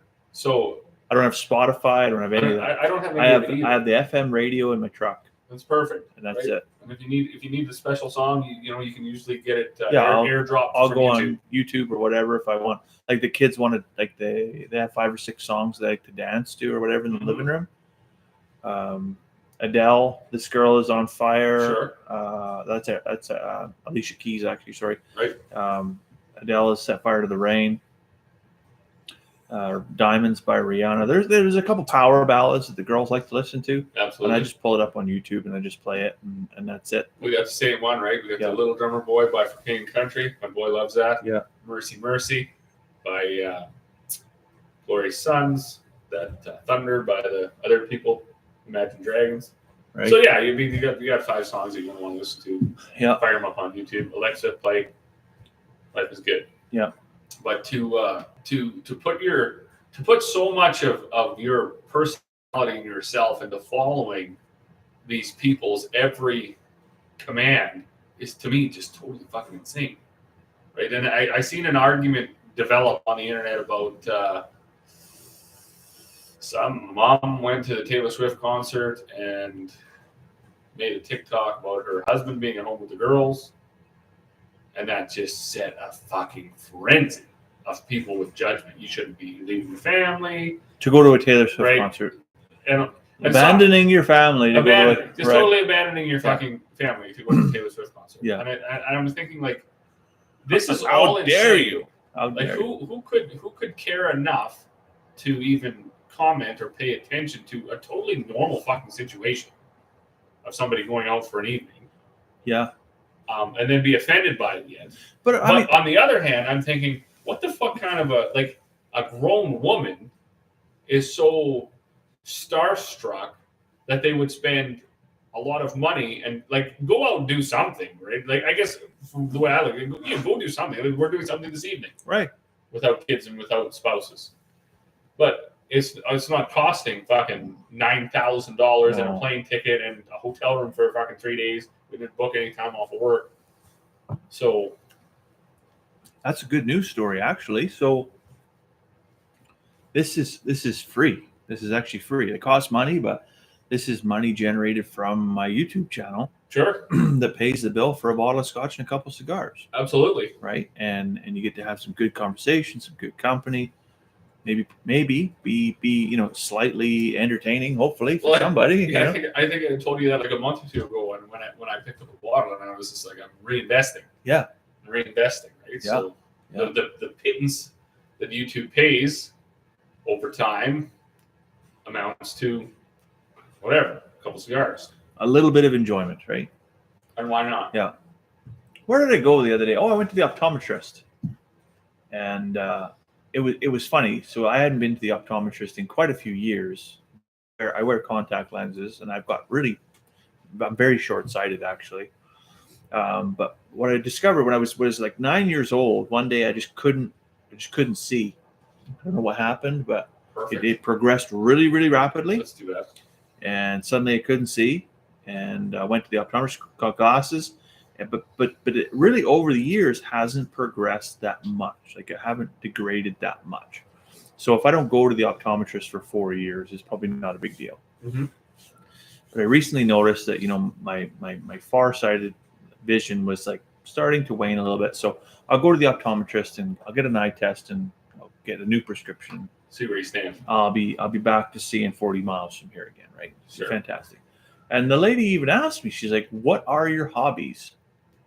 And I was like, "Well, I like chickens, and I make videos, do videography. I'm not sure what this has to do with my eyesight, but I don't know. I think she was probably leaning towards more like the younger crowd that probably stares at a TV screen all day and sure plays video games and degrades their macular degeneration or whatever. But yeah, that's definitely not me. Sure. I'd rather spend a day out in the sun chasing sheep. Well, it's funny. Yeah, it was like I said, Chad had stopped by earlier. We came up on tech stuff and how I was talking about my phone and me getting wrecked. But when the internet goes out, we just go outside. Just go outside. Yeah. Right? I mean, because there's very few people in modern society that can truthfully say that they have no dependence or a reliance to a certain degree on technology. We basically all do. We certainly do. Yeah. But I guess what separates some of us from others is when it fails, right? When you run over your phone, or when the internet goes out, or the power goes out, do you sit there in total confusion and have a total fucking meltdown because you don't know what's going on in pop culture? Your favorite celebrity was fucking doing an interview or at an airport somewhere, and the paparazzi was chasing after them. So you have a total meltdown because you can't know what's going on, or do you just put your coat on and go outside, or read a book? Well, it's funny, like at work, because I work in an office, and it's funny to see the generation gap in that work environment. So there power outages do occur, internet outages do occur in the office, and what happens is you hear 3 or 4 people go "fuck," all at the same time, and their screen goes blank or whatever. And you see the younger crowd, they just literally will just get up and walk out of the office. Just fuck it, we're going home. I don't know what they're going to do at home, but they're just like, fuck it, we're not going to be here, right? Whereas the 40 plus crowd, they get up, they stand in the doorway of the office, they nod to the guy down the hallway, they go for a BS, have a cup of coffee, have a conversation, be human beings, right? Sure. But because you can be a little less connected electronically and still be connected interpersonally, Sure. right? Huh.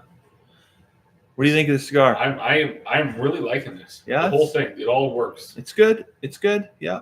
I mean, it's not my favorite, but it's not offensive. No, it's For a good something that's cigar. just, it is definitely. I thought for as dark as it is, it was going to be more robust, Sure. but it's still fairly medium bodied. Like it's not offensive. No, it's an Lots easy of smoke. Yeah. It owned up to everything that you had read in your synopsis about it. It's got white ash. It's burning smooth, even. We're at basically an hour, I would say, not quite an hour because I don't think we started it. The pamphlet at Cedar Gems, because I just walked in there, and I went in there with intent. I just walked in. The lady said hi, and I said, "Oh, are you renovating? Because they're tearing the place apart already." It was weird. She said, "Yeah, well, of course we're renovating." I was like, that seemed like a perfectly normal response for you. What's your cigar of the month? And she just slid a piece of paper across the desk. I said, "I'll just take 2 of those." But I think I sent you that too, and it Sure. talked about like crushed almonds and all this other stuff, and I was like, "Well, I don't get that either." No, I'm not getting that. I have yet, except for leather and chocolate on. I believe it was the last. Oh, the last one. Yes, we did not have the Perfecto last. No, that was. We had the W&D Robusto Mocha last time. Sure. And that was a chocolate bomb, basically, right? Right. Very chocolate. Absolutely. But mostly when they start, and I can admit too, I don't have a refined palate. I don't eat a lot of exotic foods. I don't use a lot of spices. We don't cook with a lot of exotic ingredients. So a lot of this shit, I don't even, Yeah. It would be a pretty big stretch for me to even describe what it tastes like because I don't even remember. Mm-hmm. I eat a pretty bland, right? Beef, chicken, pork, noodles, rice. So I enjoy a bit of spice to my food, but not every meal, right? Like it's not like I want everything just loaded up with pepper, but I like a bit of spice every once in a while. But I do have a fairly immature palate, I think. Like sure. People say I'm a picky eater, but I'm not a picky eater because since I was a child to right now, my palate really hasn't changed. Like I don't like onions, I don't like tomatoes, and I don't like red green peppers or whatever. Like, sure. Right. So if it's within the ingredient list of salsa, I don't like it's it. Not for you. But if you put it together and you make salsa, it's fucking delicious. I actually do you're, like it. You're Yeah. doing that then. Yeah, I'm dipping those chips all day long, right? But so that's a weird thing, right? I like ketchup, I like tomato soup, I like all that stuff. I like a bit of cooked onions in a stew or something like that. But if you slice me a raw onion and put it on a sandwich, I'd throw that sandwich right in the fucking garbage. You're just not doing it. Don't do it. Yeah. Really. It's unfortunate. We went out actually at a meeting at work the other day, and they brought breakfast in, and I looked to the guy beside me, and he had this like Subway wrap, breakfast wrap, and I saw there's like nothing weird in there, right? And he's like, no, it's just like ham and egg and cheese, like it's normal, right? It's breakfast, right? He's like, oh, okay, perfect. I'll go get one, and I bring it back, and just as a precaution, I'm thankful I did this. Just as a precaution, I open it up and I look, ham, egg, and cheese, and then whoever that irresponsible person working at Subway threw tomatoes and pickles on a breakfast. Tomatoes and pickles. Sure. On a ham, egg, and cheese. Like I was like, what the fuck is wrong with you? This wasn't your day. You almost ruined my entire life right there. So, out you go. And then I could just enjoy it as it was, right? As God intended it to be. Yeah. Oh well. But yeah, this is kind of a running joke about British cuisine and how it's so bland, and the British for 300 years when they conquered the entire world in search of spices. They found all the different flavors that the world had to offer, and then one day they're just like, "No, we're good. We won't use any of that." Potatoes. Just wanted to make fucking sure that India didn't have it. Beef and potatoes are fine. We don't need any of that spice. But now, actually, in the last few years, curry has become the British national food. Really? Yeah, for years. I remember as a kid growing up, it was roast beef. The French even that's their colloquial nickname for the British is roast beef. Like we call them the frogs, Sure. because they eat frogs' legs, and so that's how we get them. But then they was roast beef because it's all you ever eat is fucking roast beef. But now it's curry, and I thought, well, that's weird. It only took a couple hundred years, but Coming around. Curry and Sure. chips. Where you get fish and chips, but you put curry on top of it. Absolutely. I mean, it's actually not bad. It's not what you would expect it to be, but it actually is quite good. I don't like a lot of extras on the food. I don't like that. I don't like that at all. I also don't like those obnoxiously large hamburgers, where it's like fucking so big that there's just no possible way that you can. You just can't get it into your mouth. I've never really understood that. No. So that's my bugaboos when it comes to food. Really? I just won't be having it. What's your go-to if you went out? Like if you went out and they would to a restaurant that would have an obnoxiously large hamburger, what would be your alternative? Oh, I don't know. That's a good question. Yeah. That's a good question. I don't mind to experiment a little bit. I generally give the menu a pretty thorough read. I don't have it made up that I'm getting a steak sandwich. No. Mostly over the last, I would say, 5 years, we basically don't order fucking beef really at all in a restaurant. I don't either. We'll of course when you're running through Dairy Queen or whatever, you're gonna get a burger, right? But as far as restaurants go, it usually ends up being a pasta or a chicken, I guess, if they got an interesting way to cook the chicken. But as far as getting a 8-ounce piece of shit steak, no matter what they call it or what cut they call it, it's not as good as the fucking stew meat that I have at home. Yeah, so I won't. There's no point in ordering it. I'm the same way. I won't order a steak at a restaurant because I'd Be disappointed. be disappointed. Probably. And you are, right? I'm disappointed by how much money I had to pay for something I probably could have made better at home. Absolutely. You got deep freezer right full of arguably better meat. Yeah. Because I don't care where they're pulling that shit from when they put it on their menu that it's all I was joking with the couple. So we went to the Quick Dick in Grand Prairie, 8 people to a table. So a couple that had bought a table invited Corey and I.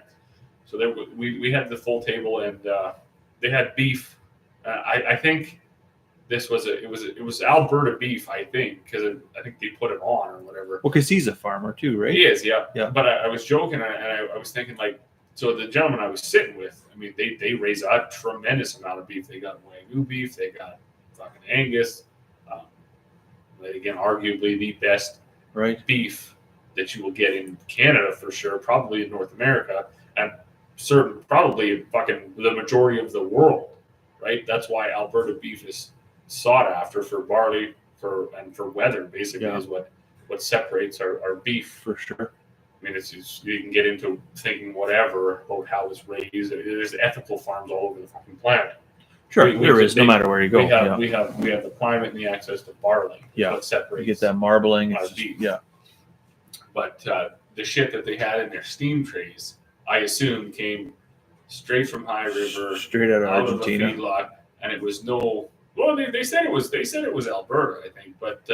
It was certainly nothing special, right? And I thought for an event like that, it would have been pretty neat for them to source directly, farm direct, right? Right. To get that. Yeah. Now that takes a certain amount of preparation and planning, and I find lots of that to be fairly lackluster. People, their planning could be better, I would think. Yeah. In shows and things like that, but I thought that. I thought it would have been neat to be able to say, yeah, this beef was raised right here in Grand Prairie, because we have tremendous beef producers. Sure. In the Grand Prairie area. Care for top up? I have a splash more. Say when. Oh, that's probably good. You got to be careful. It's 57, 54.7, 52.7. Goes just straight for the water. You gotta put the water in right away. Well, you said you're going for a refill anyway, so we can empty the noggin out. Yeah. Oops, sorry. That's all right. I'm holding Remind me. extremely awkward. Oh, yeah. I don't know if I'm like a little bit autistic or what the deal is, but I'm like the Rain Man when it comes to a restaurant. You know, there's the guy that goes there and he's got to order chicken nuggets every time.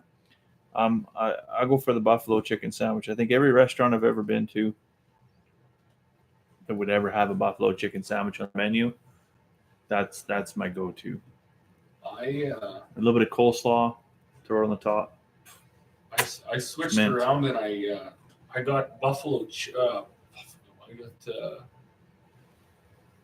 what the hell is that? You can't butter chicken. Butter chicken. I've never had that before. You've never had it before? I've only had it twice in a restaurant now, and Corey's made it. It's actually really good. I've only had it 4 times in my life. What do you think? It's fucking straight top shelf. Yeah, it's a little bit of naan bread. In my top 3. Jasmine rice. Some basmati rice, I should say. Never encountered something like that. Mm-hmm. So I'll get that. Indian people make fun of the white people for having butter chicken, though. Like it's okay. Yeah, like it's not an Indian thing. It's totally it's just whatever. It's like Chinese food, right? I was like just actual Indian people don't like. They don't actually eat that. Like no Chinese people are eating chicken balls and sweet and sour. You know, whatever. No, not at all. My a few years ago, 4 or 5 years ago, my parents did an excursion tour to China. And when they got back, this one thing I asked them, because my mom really likes Chinese food. And I said, well, how was the food? She said, it was amazing. It was absolutely nothing like here. Yeah. Nothing. Oh, I believe it. 0% like here. She said, it was really, really good, but it was not It was not like the green pepper. So.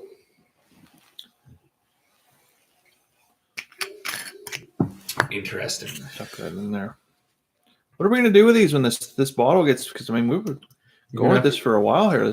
You're gonna have to go on another walk and find another full of bands. Or I've seen a couple people. What they do is they take them all apart and they like lacquer them into some type of a wooden surface, like a shelf or a sign or a tabletop. Or my wife recently, who's those folks? Be south of Beaver Lodge, I think. They're having an auction here right away. Oh yeah, Golnick's, yeah. So they had a desk, like an old, like a lawyer's desk on buy and sell. And my wife said, "Oh, I need that. I need that." And I just whatever, sure. So I have three big pieces of furniture on the shop floor right now that are probably, I don't know how they're going to get out of the shop.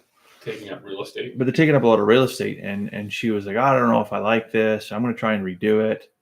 And I said, well, if you don't want to redo it, and you don't want to flip it and you don't think you can use it in the house, we'll bring it up here. And we'll get rid of this table and we'll have the smoking oak desk. Oh, I think but it would require a full refurbishment. It's old. It needs to be refinished. But it would be cool actually if you could take the bands and just seal them into the tabletop. That would be cool.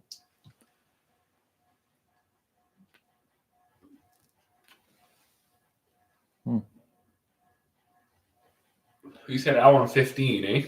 Yeah, what are we at for time? Hour and 38? I would say we're crunching it on an hour because I'm pretty sure it was about 35, 40 minutes into this before we even got to the cigars. You're probably right. There was a bit of time there. Did we miss any of these comments or what? It's just Chad and Jeremy. They're just going back and forth. Back and forth about how shitty chicken is and how they don't like chicken. Yeah, fuck chicken. Apparently, that's what they said. Stick with the beef. Go to get the restaurant beef to compare it to your homegrown beef. You know what? I don't disagree with that. I mean, I guess it is nice to have a shitty steak once in a while to really compare what you got at home. I suppose I get it, but Chad says his butcher builds coffins as a hobby. Holy man, well, that's all right. That's different.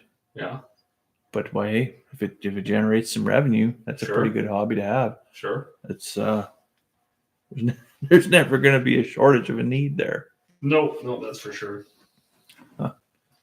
we're just ordered chickens just this week. Did you? Yeah. And so I've been going back and forth with mother-in-law because my mother-in-law is very, she's kind of possessive around the whole poultry order. And so we started it. We got the first chicken tractors off the ground and kind of re-inspired them to get chickens. Sure. So then they had chickens for 2 years. And then she really wanted to like just keep chickens at her place and do the butchering at her place. And then they had too many chickens last year, so we took half of them, and then they got the turkeys, and then the coyotes got all the turkeys, and it was a disaster. Sure. And now they want to go on a holiday this year, so I was like, that's fine. Like, I'll build extra chicken tractors. Mm-hmm. I'll keep all the chickens for all of the 5 families, and I'm going to get 10 turkeys, and we're gonna see if we can keep them alive. And I honestly think, like, as far as lean protein, cost wise and feed rate, that feed to protein ratio or whatever that's called, right? Chicken is where it's at. Like, you're not going to beat rabbit, but I don't want to butcher fucking 50 rabbits in a year. Like, it's not my cup of tea. So chicken's where it's at. So we're getting more chickens this year, less beef. I'll try and get some pigs later in the year. My source for pigs has disappeared. I don't know if you know a guy. Do you know a guy? Oh, I know a fucking guy. Yeah. No, we need some wiener pigs. Oh, we can get you wiener pigs, no problem. I'm gonna do some pigs this year too. Charlotte wants 10 of them, but I think that's just not realistic at all. No, in fact, the gentleman lives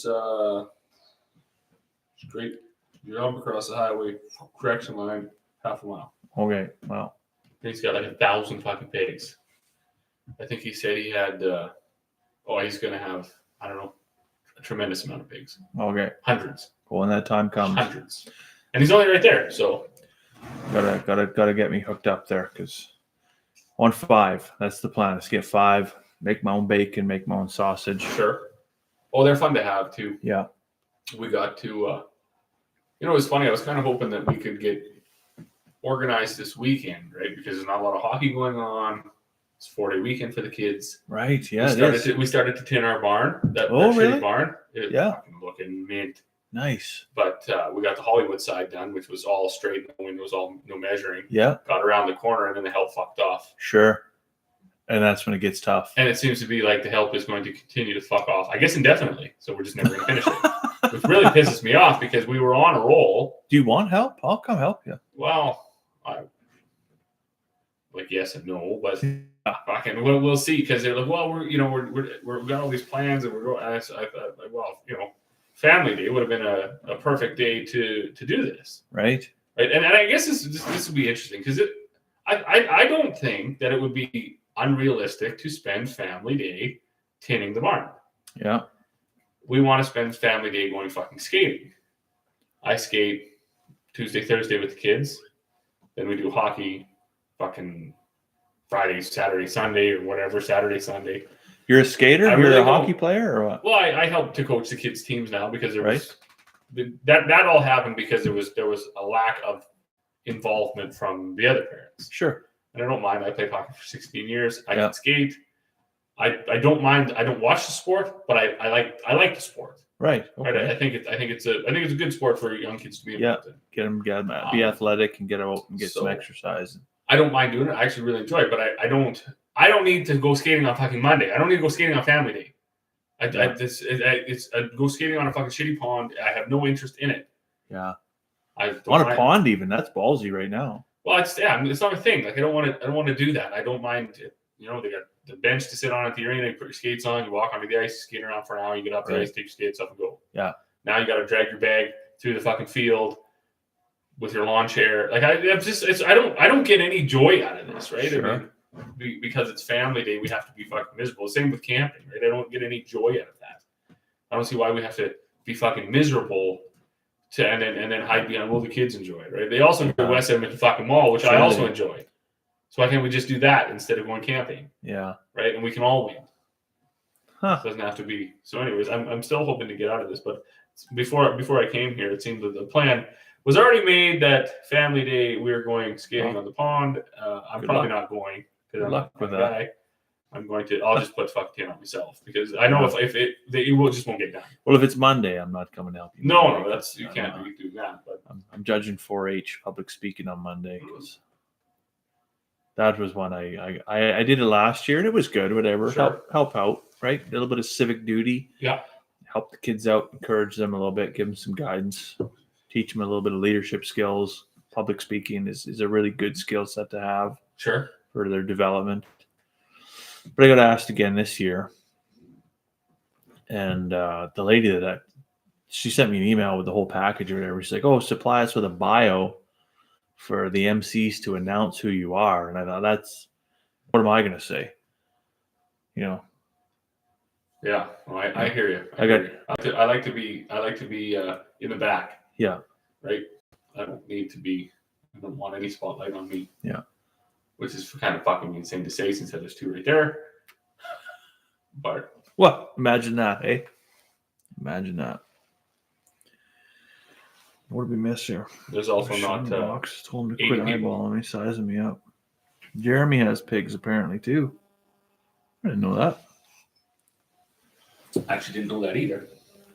I knew he had pigs and he had done his pigs in the past, but I didn't know he was still in the 2 pork production. Is Jeremy still YouTubing? I haven't seen it. Yes, he hasn't pumped out anything in a while. Videos in a long time. So that was one thing I definitely struggle with that. I don't know if you do, but I mean I've seen that your video production has decreased. My video production has decreased quite a bit. Winter is a terribly tough time to be able to generate content. It is. And especially like with this channel as well, because we just do typically live streams, right? Mm-hmm. But I was watching a fella the other day, and he was saying like, even if what you're putting out is like not your best, just put it out there, because otherwise, like the algorithm will just drop you, right? Sure. And that's never been my cup of tea. I've always like try to create some value with your content, right?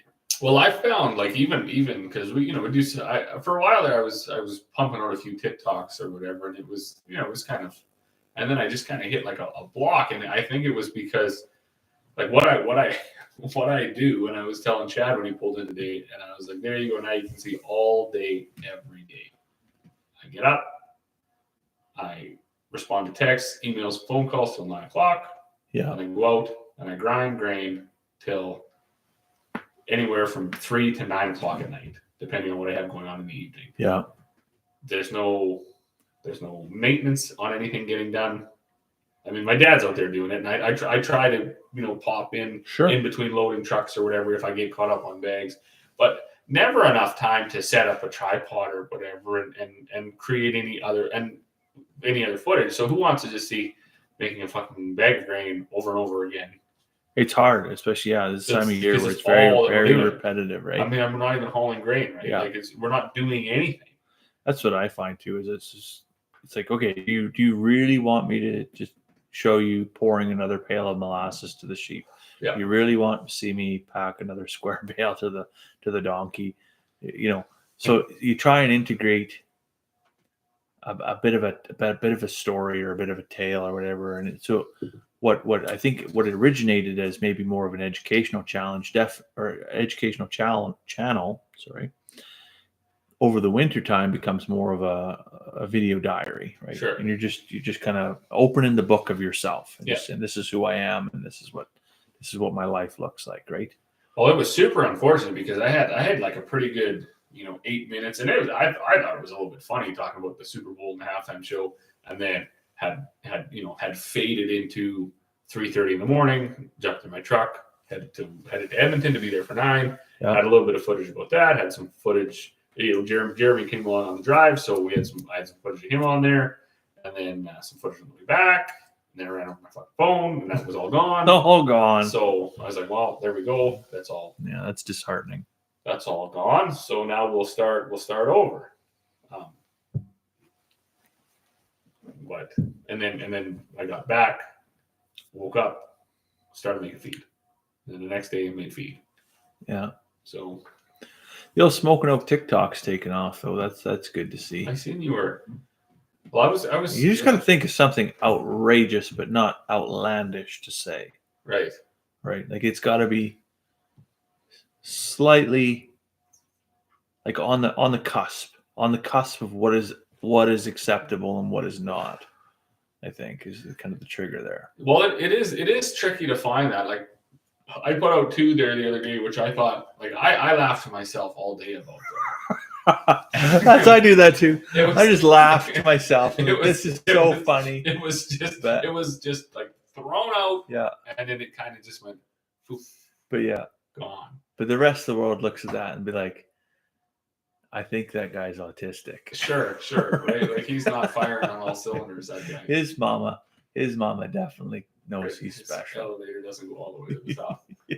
But yeah, anyways, I gotta say though, I sent Jeremy a text the other day, and I thought it was funny while I was writing it, and I did giggle about it. But when you like when you like the comment or whatever, those earbuds, they read it back to you. Oh yeah. Holy fuck. To hear Siri read that, oh man. Jesus just pushed you over the edge or what? I fucking went into full convulsions. I was laughing so hard at my own message that I sent to Jeremy being read back to me by Quite Siri. literally drinking your own Kool-Aid. Oh man. And it was funny because he never responded to it. He just left you on red. I think it said a thumbs up or whatever. So the Siri read it like Jeremy sent us a thumbs up to, and then it read the text. But then I had seen him that night that he was at the Quick Take thing also, and he was telling me that he did think it was funny, and I was like, well, fuck. Yeah. I laughed for sure. But I don't know if you actually did something where you fucking broke, because some of that shadow ban or whatever, I think that does exist, because it just was like shadow ban definitely like bang, all of a sudden you're going from like definitely exists, yeah. 1,200, 1,800, 2,400 views is like fucking 3. Yeah. Yeah, there was a few that like they don't even go to the the complimentary 200 views or whatever. Nothing. Just like you're in the penalty box, like perfect. Yeah, and that's a fine place to be. But yeah, and at that point that you've said something that really was fucking hilarious. Oh, absolutely. But wildly inappropriate. Yeah. Oh well. Sure. What do you see? Nothing. Cigars into the final third. Supposed to get a little peppery. Was it? But I'm not really getting any pepper. I think the 52.7 has taken it's taken the limelight. All of the flavor out of the cigar. Taking the limelight.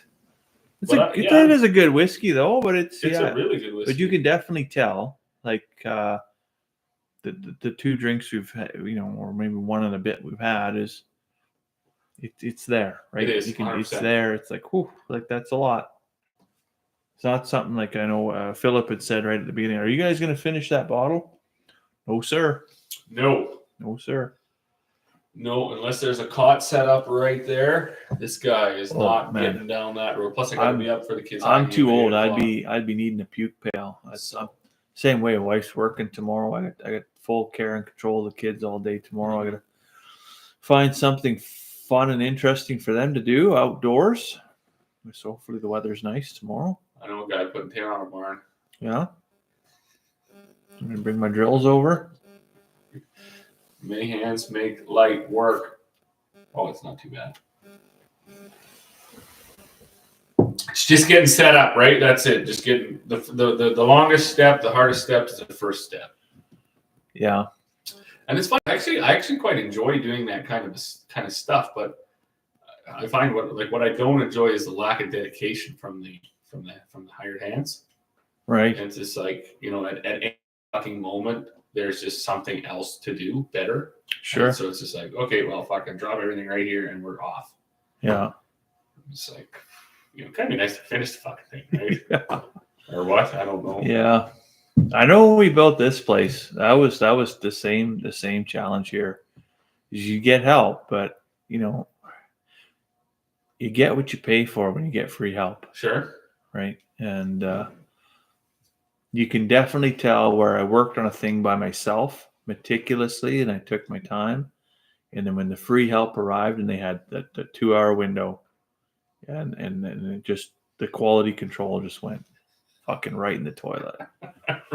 Right in the toilet. And that's unfortunate. And I can't even say nothing, because I look at other projects like my brother-in-law's shop, where we went over and we put the tin on the roof of his shop. And I walk in there still to this day and I'm like, what fucking alcoholic did this? Like, it was just like a dog's breakfast up there. But, yikes. Yeah. Yeah, there's a life lesson. If you're ever going to put tin on a roof, just pay somebody professional to do it. That's hard to do.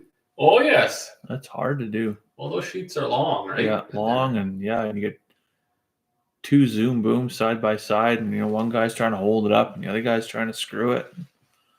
It's not as easy as you might think. Yeah. Well, it's funny, when we were doing that Hollywood side, I was trying to explain. I said, like, we have to make sure that when you get the screw in and then the tin pops back out, that we get it right again before we suck it tight to the wall, because a 1/16 of an inch every time, and pretty soon we're going to be 4 inches lower. Right. Yeah. Right. And you can't get that back. No. Right? I mean, it's gone. So, and you don't just pull the screws out either, because there's a fucking hole there now. So once the screws through the tin, that's where it stays. That's where it's going to live. Yeah. If it hit anything or not on the other side is irrelevant. It's now staying there until the heat, the cooling. Look right there. You can see that spot right on the wall where it's like, oh, we must have stopped for a beer right there, because it's. But well, I see them, and they just water on a duck's back to me, because we did hire a guy when we were doing our trip, like the heated shop, because my dad wasn't too sure. So we stripped all the shingles off of it, and he's like, you know what, I'm just going to hire a local guy, come out. He's most likely put tin on before. Yeah. And it was funny, because he started with the screws and it went like bang, bang, and then I think he stepped in a hole, so then it was bang, bang, bang. And to this day, when you drive up to our shop, that's the first thing you fucking see. Yeah. And it bugs my dad like to no end. Yeah. To no end. Because he stopped him after about 6 screws, and he said, for fuck's sakes, can we not run a line? Yeah. And put them in a straight line? But so there we go. We did pay for that. Yeah. And well, we built that. Nothing out of it. We built that fire hall in Beaver Lodge, right? It's a $3 million project. It's got white tin on the inside, just the same tin as in here, right? And we walked through for the pre handing the keys over to her, just gonna walk through and everything. And I looked up at the roof right away, because that's kind of the fucking trauma that I have from previous projects. And I just looked and I said, that's fucking dog shit right there. And one of the counselors was really upset, like, oh, we built you this $3 million building, and that you're so displeased and you're so put out about this fucking little piece of tin. And I'm like, no, like, I got to look at that. Like, we spent $3 million and you can't put a fucking screw in the right place, and there's a wrinkle in the tin. Like, do it right. Sure. Do it right. Like, if you're going to pay a professional to do it, it should be done meticulously and with purpose, and it should be done perfectly. Absolutely, I agree. Yeah, because they don't shave any hours off the end after the bill, right? No. When they come in and say, you know what, we fucked that up pretty bad. We're gonna knock $5 off for you. Yeah, no, she's full rate. No.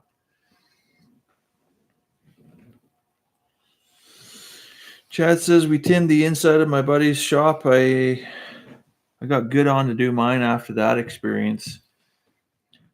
Yeah, and that's when we built the shop. I had them do the roof on the shop here, and I did the walls, and I had the pros do the roof. Sure. I probably could have had them do everything, but I mean, pockets are only so big, right? Right. So, exactly. Yeah.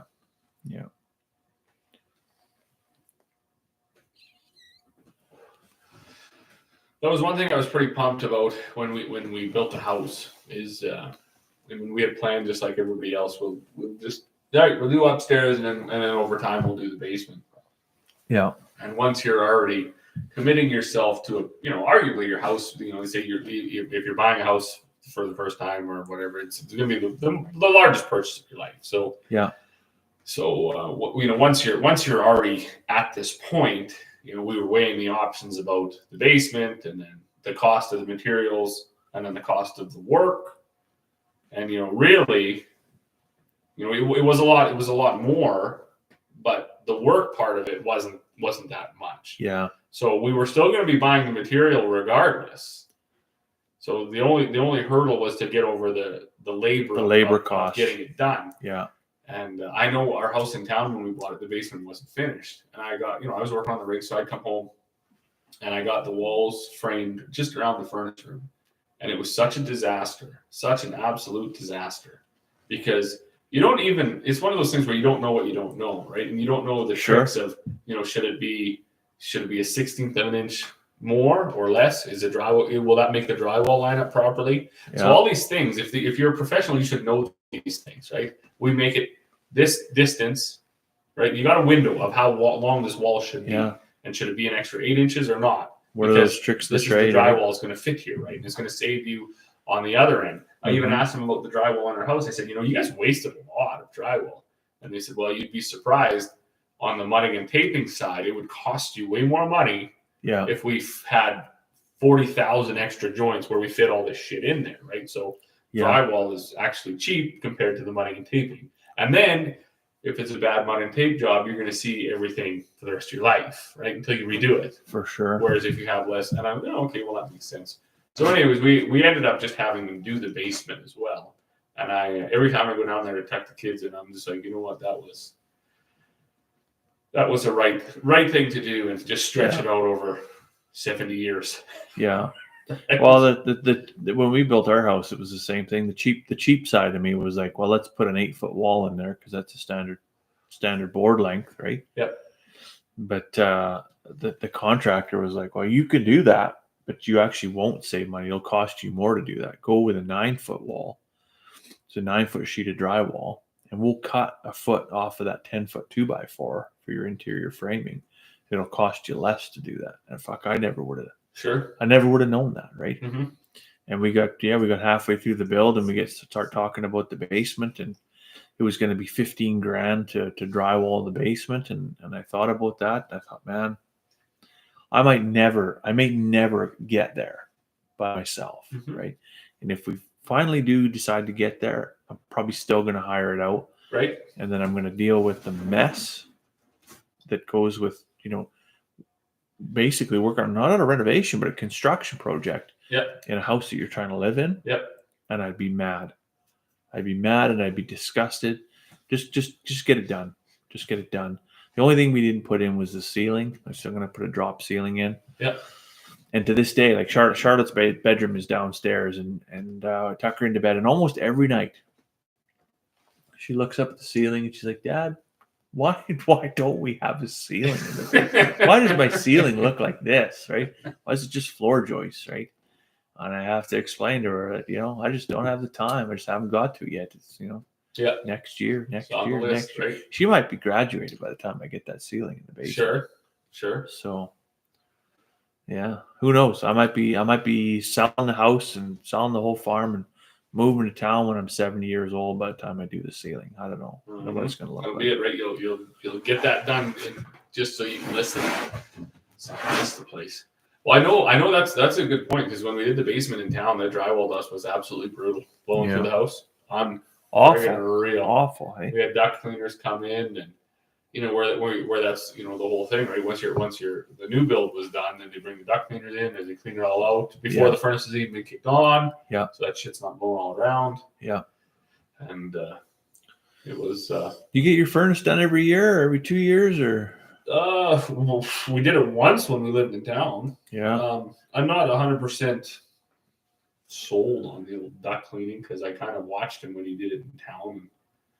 It wasn't like the videos, like the advertisement videos, where it's just like a big bucket of dust comes out. Right. And piss all came out. It's like a family of squirrels come out of your vents. I'm not really sure that was, but I mean, it was like $200. So yeah.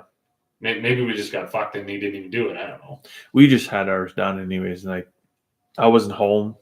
Carmen arranged it all, and again, she's just made a deal like, her mother's getting it done, her 2 sisters are getting it done. We'll get it done, and we'll split the cost on travel or whatever, and kind of try to save a little bit of money. We try to pretend that we think we're saving any money. Yeah, we do the same thing. But it was still fucking $500 or whatever to do it, $500 and some dollars, right? Yeah, so like, holy fuck, that's not cheap, Wonder wonder if a guy just changed the furnace filter a little bit more often, if that would be more effective. I don't know.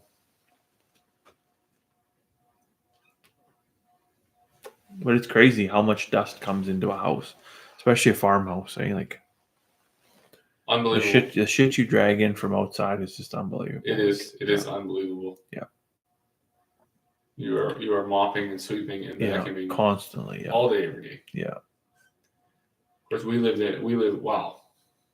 It's fairly windy up on the ridge here too, but where our bins are and where our house is, like say, if NASA ever wants to build a new wind tunnel, they should come and take some measurements off of our yard, because that is the windiest fucking place I've ever tried to stand in my life. Something happens when the wind comes over the ridge of the neighbors, and then it goes down into the little valley and then back up and then right through the bins. Jesus Christ. It's unbelievable. When we had that wind there, a week and a half ago? Yep. I thought she was coming apart. I didn't think we were even going to make it through that one.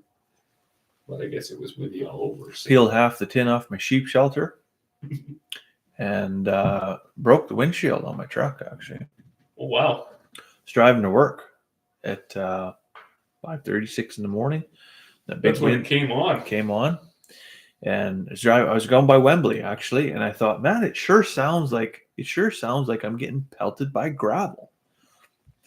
But I was like, it's got to be like hail or like ice pellets or something. Anyways, we get to work and come out that afternoon after work, and I'm like, no, like my windshield is like pitted really bad. So it was grit and gravel like off the roads. Oof. That was coming and hitting the truck. And then as soon as the weather warmed up again, I got 4 big cracks that have come across the windshield. Oh, wow. I was like, holy man. So wild. Well, that wind was something else. That was something freaking else. I think I'm done with this cigar, actually. Enough? That's as much as I can pull out of that thing. I'm going to smoke it right down. You're going to, hey? Until the lips go numb. Yeah. Maybe if I would have gone for one more dip in the whiskey, maybe I could have gone a little bit further, but I'd have had to burn my fingers to do it. So, I'm going to go for a drink of water too. Yeah. Refresh. Push the reset button here.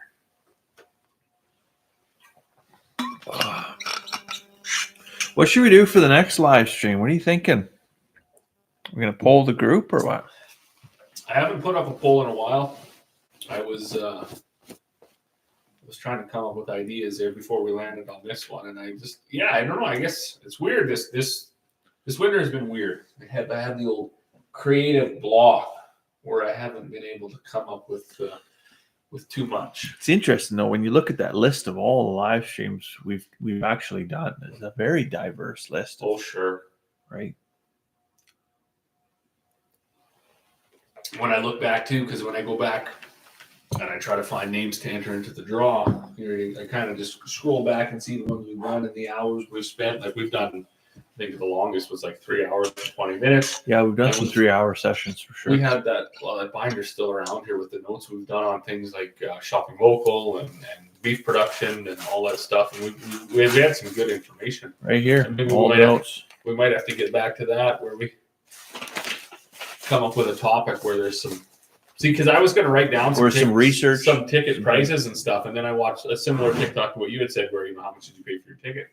And I mean, it doesn't take actually too much research to realize that hockey game tickets are now going anywhere from $60 to $360 for a single seat. Yeah, and when you get into those sky boxes and corporate suites and stuff, you enter into a whole other level of expense. Spend as much as you want, right? So they say in Europe, football, soccer tickets or whatever go for like £35. Yeah, right. It's more realistic. Yeah, I see that quite a bit. It's more for the common man. It's for the fan, right? So you see that come up in the comment section where they're Europeans and people from across the pond, they're actually like appalled that somebody would pay that a citizen and a Yeah. regular fan would pay $9,000 to watch a sporting event. They're crafty there on the European side, though. They get you in other places. So every season, or sometimes even twice a season, they change the kit, right? Like the jersey that we'd have, like a hockey jersey here. In soccer, they have a kit, is what they call it, but it's the same thing, right? Sure. So they'll change the colors, or they'll change the configuration of it, and so that everybody's got to run out and buy a new shirt, buy a new pair of shorts, buy a new pair of socks, or whatever, to show that they're a fan, right? And so they don't get you on the tickets, but they do get you on the merch, right? So yeah. But too, the crowds, I think there are probably as big, if not bigger, than they are in the U.S. Yeah, I think those stadiums hold. They're massive stadiums. They hold at least as many. But I mean, 65,000. That's no joke either. That's a big stadium. Yeah. So. I remember driving through Liverpool when Liverpool FC and Everton played, and we're driving through just as they finished a match. And I wasn't sure, like, are they gonna burn this fucking city down, or what's gonna happen? Like, it's wild how revved up that those crowds are coming out of a football game. Like, yeah, sure. Yeah. Did you see the TikTok talking about viewers of like the top 10 sporting events? Did you see that? No, I haven't seen it. Well, that was amazing because they were asking people outside the Super Bowl what they thought was the most watched. What's the most watched sporting event, right? And of course, everybody thought Super Bowl. I thought it would be rated pretty high. And if I have the numbers right, I'm sure it wasn't in the top 5. They had the World Cup's got to be up there. The World Cup was, I believe, number 1. Yeah. I think tennis might have been on there. The Winter and Summer Olympics were on there. Really? The Tour de France was on there. Interesting. But I think they had 155 million viewers for the Super Bowl, and they had 3.5 billion viewers for the World Cup. I could see that, because I mean, you take a country like Brazil, right? Sure. It's just I don't even know what the population of Brazil is, but it's a massive population, right? And that's all they live and breathe is football or soccer, right? Well, it's crazy to think that out here in the West, we hockey and football, and some people watch basketball, and my a friend of mine, he's from Portugal, and he said he's like, yeah, it's amazing that you guys think that that's the most popular sport, right? Yeah, and I mean he's an adamant fan of soccer, I guess. Sure. And I can't fuck this. I couldn't even watch 30 seconds of it. I don't understand the game. No, right? I guess I don't understand the draw to it. Right. I mean, the fucking field's massive. The net is massive.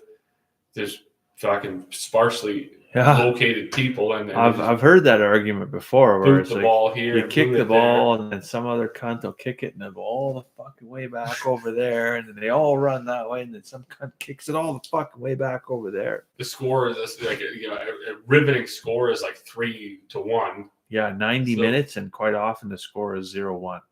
Right? So but yeah, like 3.5 billion people tune in to watch the World Cup, and you get it, right? Because literally everywhere else but the United States and Canada lives and breathes soccer. Everywhere else.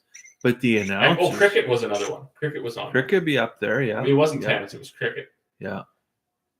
Cricket's big in the UK, it's big in Australia, and it's massive in India, right? Mm-hmm. And again, that's another country that's just got 3 billion people. How many billion people that live in India, right? So yeah. So right, we got I think 8 floating around in the world, and we got and not just televised, like it's on the radio. Like you can listen to the game on the radio, right? So it's crazy. Yeah. Another one that I don't quite understand. But see, I could even get more behind that, because it seems to be a little bit quicker, right? You throw the ball, you hit the ball, you catch the ball, you run back and forth. There's some stuff going on. Right. That's one thing that I didn't understand about the NFL, and I was gonna. I kind of wish my phone didn't get crushed, because I might even just do it again. But I was gonna ask, there's some. I'm assuming some people who our adamant football watchers that watch my other YouTube channel there, and I'd be curious to know, because when I was watching the NFL, when I was watching the Super Bowl, I saw this quite a bit. Most of the time, I didn't know where the fuck the ball was. Like most of the time during the whole game, I didn't realize where it was until after they blew the whistle and somebody finally turned it up. And I was like, "Oh, okay, it's over there." I just couldn't follow it. But when they kicked the fucking thing, I didn't understand it. So the one team scores a touchdown, and then they kick it through the goal post or whatever, and then they fucking boot it back to the other team. And lots of times, I didn't even see anybody even catch the fucking thing. It just seemed to disappear. Just into the mist. And everybody ran, and then they ran, and then the whistle blew, and then I guess they got another ball, and then they started playing again. I wonder what's the point of kicking it. Right? Because, see, I thought historically, they kicked it, and then the guy caught it, and then he tried to run it back as far as he could. Yeah. I didn't see that happen in the Super Bowl, unless I totally missed it, because I will admit, I wasn't immersed in the game. It was on TV, and I was trying to watch it. I spent most time Googling who is at the halftime show, right? Like, who is Usher? Who are the other two guys? Who's this fellow with no shirt on? Yeah, like, and why? Like, why? How much are they getting paid? So on and so forth. But trying to Google some of the rules, because the clock too. That's one thing that I don't understand. You can have a 60-minute game last 5 hours because there's fucking 20 minutes where the clock isn't running. Right. I heard the announcers. I had a pretty good laugh out of it. Right, it was right near the end of regular play or whatever, and there was 6 seconds left, and they were talking about the play that the team with the ball was going to do, and the announcer actually said, and I'm almost 100% sure I heard this right. He said, "Yeah, I think they're making the right call. They got 6 seconds left. If they would have had 7 seconds left, I think we would have seen a different play."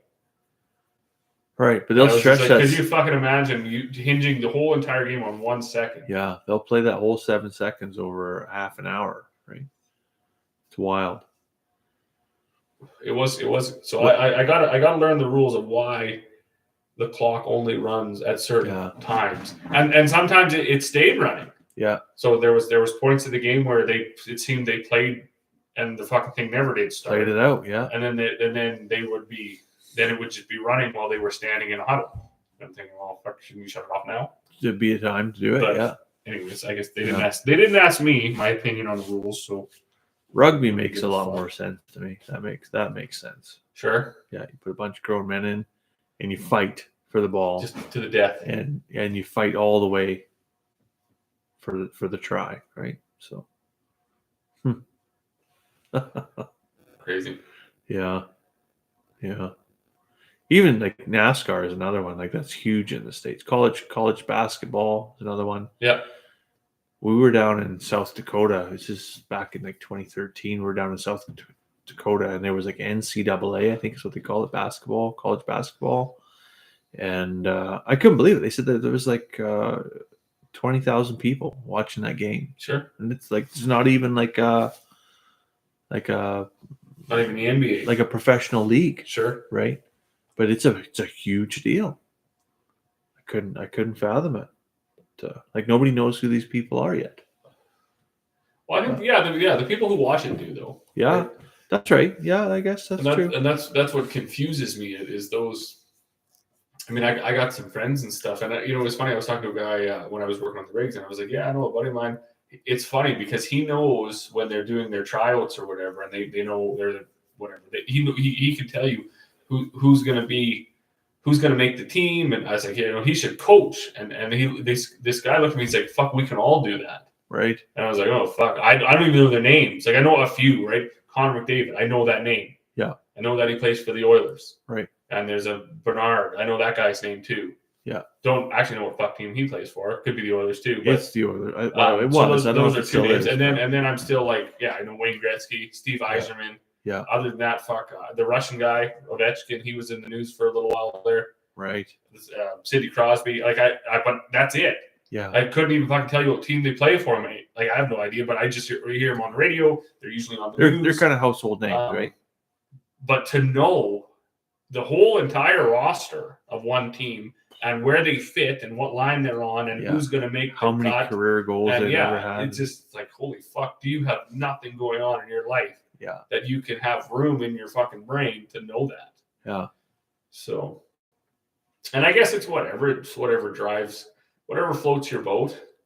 I consider myself I see. I guess you know what you're interested in, right? It's true though. Like I've got a massive interest into feeding livestock now. yeah. And I was reciting some shit to a guy the other day. He was telling me, he was trying to explain to me chelates, right?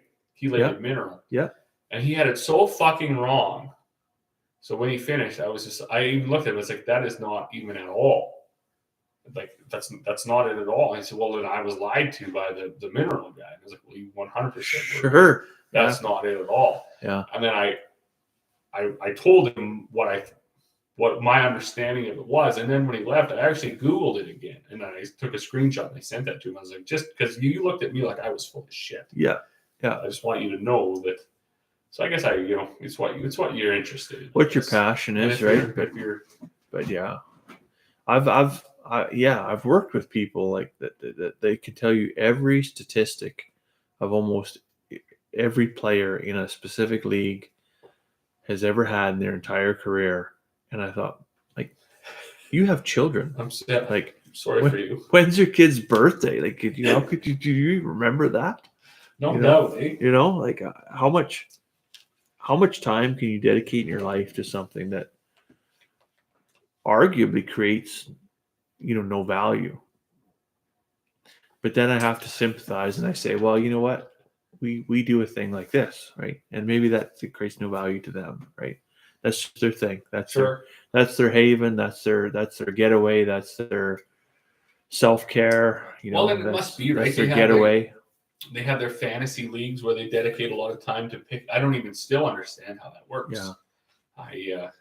I was invited into a group with a local dealership, an ag dealership, and I just forwarded the email on to my brother because he fucking take care of it. Yeah. Because I don't fucking know. I don't have a clue. And it was right up his alley. So and then I asked the guy. I said, "Well, how many people did you get?" And he said, "About 19." And I was like, "Holy fuck! Oh, there's 19 farmers who actually know what fantasy hockey is." Yeah. And are. Well, if you ever invited me to that, it would truly be fantasy because it'd be fucking made up. I'd have no goddamn clue. Well, I was asking my brother later. I said, "Well, how does it even work? Like, I don't even understand how it works." And he tried to explain it, and I still didn't understand it. But I mean, good for them, I guess. Made up team gets made up points, and somebody at the end gets $50. I don't know. We were talking about. I was talking to my wife after hockey about kids because it seems, and I was trying to think back to when I was playing senior novice hockey, how we behaved on the ice. And of course, I don't think that we were quite as scatterbrained as what I'm seeing the kids are now. I mean, there's no patience. They cannot stand still. They fidget, they skate around, they shoot pucks. And I don't think we did that. I really don't. And I do blame it now on their when they're home from school, there's so much screen time and they're probably bored when they're standing there. Overstimulated typically most of the time. They're all so unless it's continuous action, they can't figure it out. Focus. And she was so we got to talking about video games, and she didn't realize this, but when like this world of online video games, when we were still living in town, and this is an actual true story, I was watching on my iPad. And I think I was going through Facebook Reels or something because we wasn't on TikTok. We weren't doing this yet. I didn't have a YouTube channel or anything, so I was just floating around on there. And I was watching a car chase, and I was like, "Holy fuck! Like this is intense." And it was probably about 6 minutes into the car chase that I finally realized I was watching somebody playing Nintendo. Right. But it was so fucking real. The graphics were so real. So then I was just like, "Well, this is incredible," and I got looking into it, and the whole entire premise of this was a bunch of real people assume the roles of the people in the video game. Yeah. So there's 10 people that are police, and there's 10 people that are criminals. Yeah. And there's some more people that are just out and about. And they actually made a movie that's kind of around that. It's called that Free City or whatever. I don't know. Right. Free Guy. Yeah. Free Guy or whatever. Ryan Reynolds. Because that's a real thing. And that is, I was trying to think of how would that affect a developing mind to get home from school and to pour hours into that, right? Yeah. Like if you were a latchkey kid, so you get home and you just jump on the computer. Sure. And now you're totally immersed in a world that's quick and it's lights and it's action and it's like continuous action. And then you're asked to go stand for 5 minutes to learn the fundamentals of a hockey game. Yeah.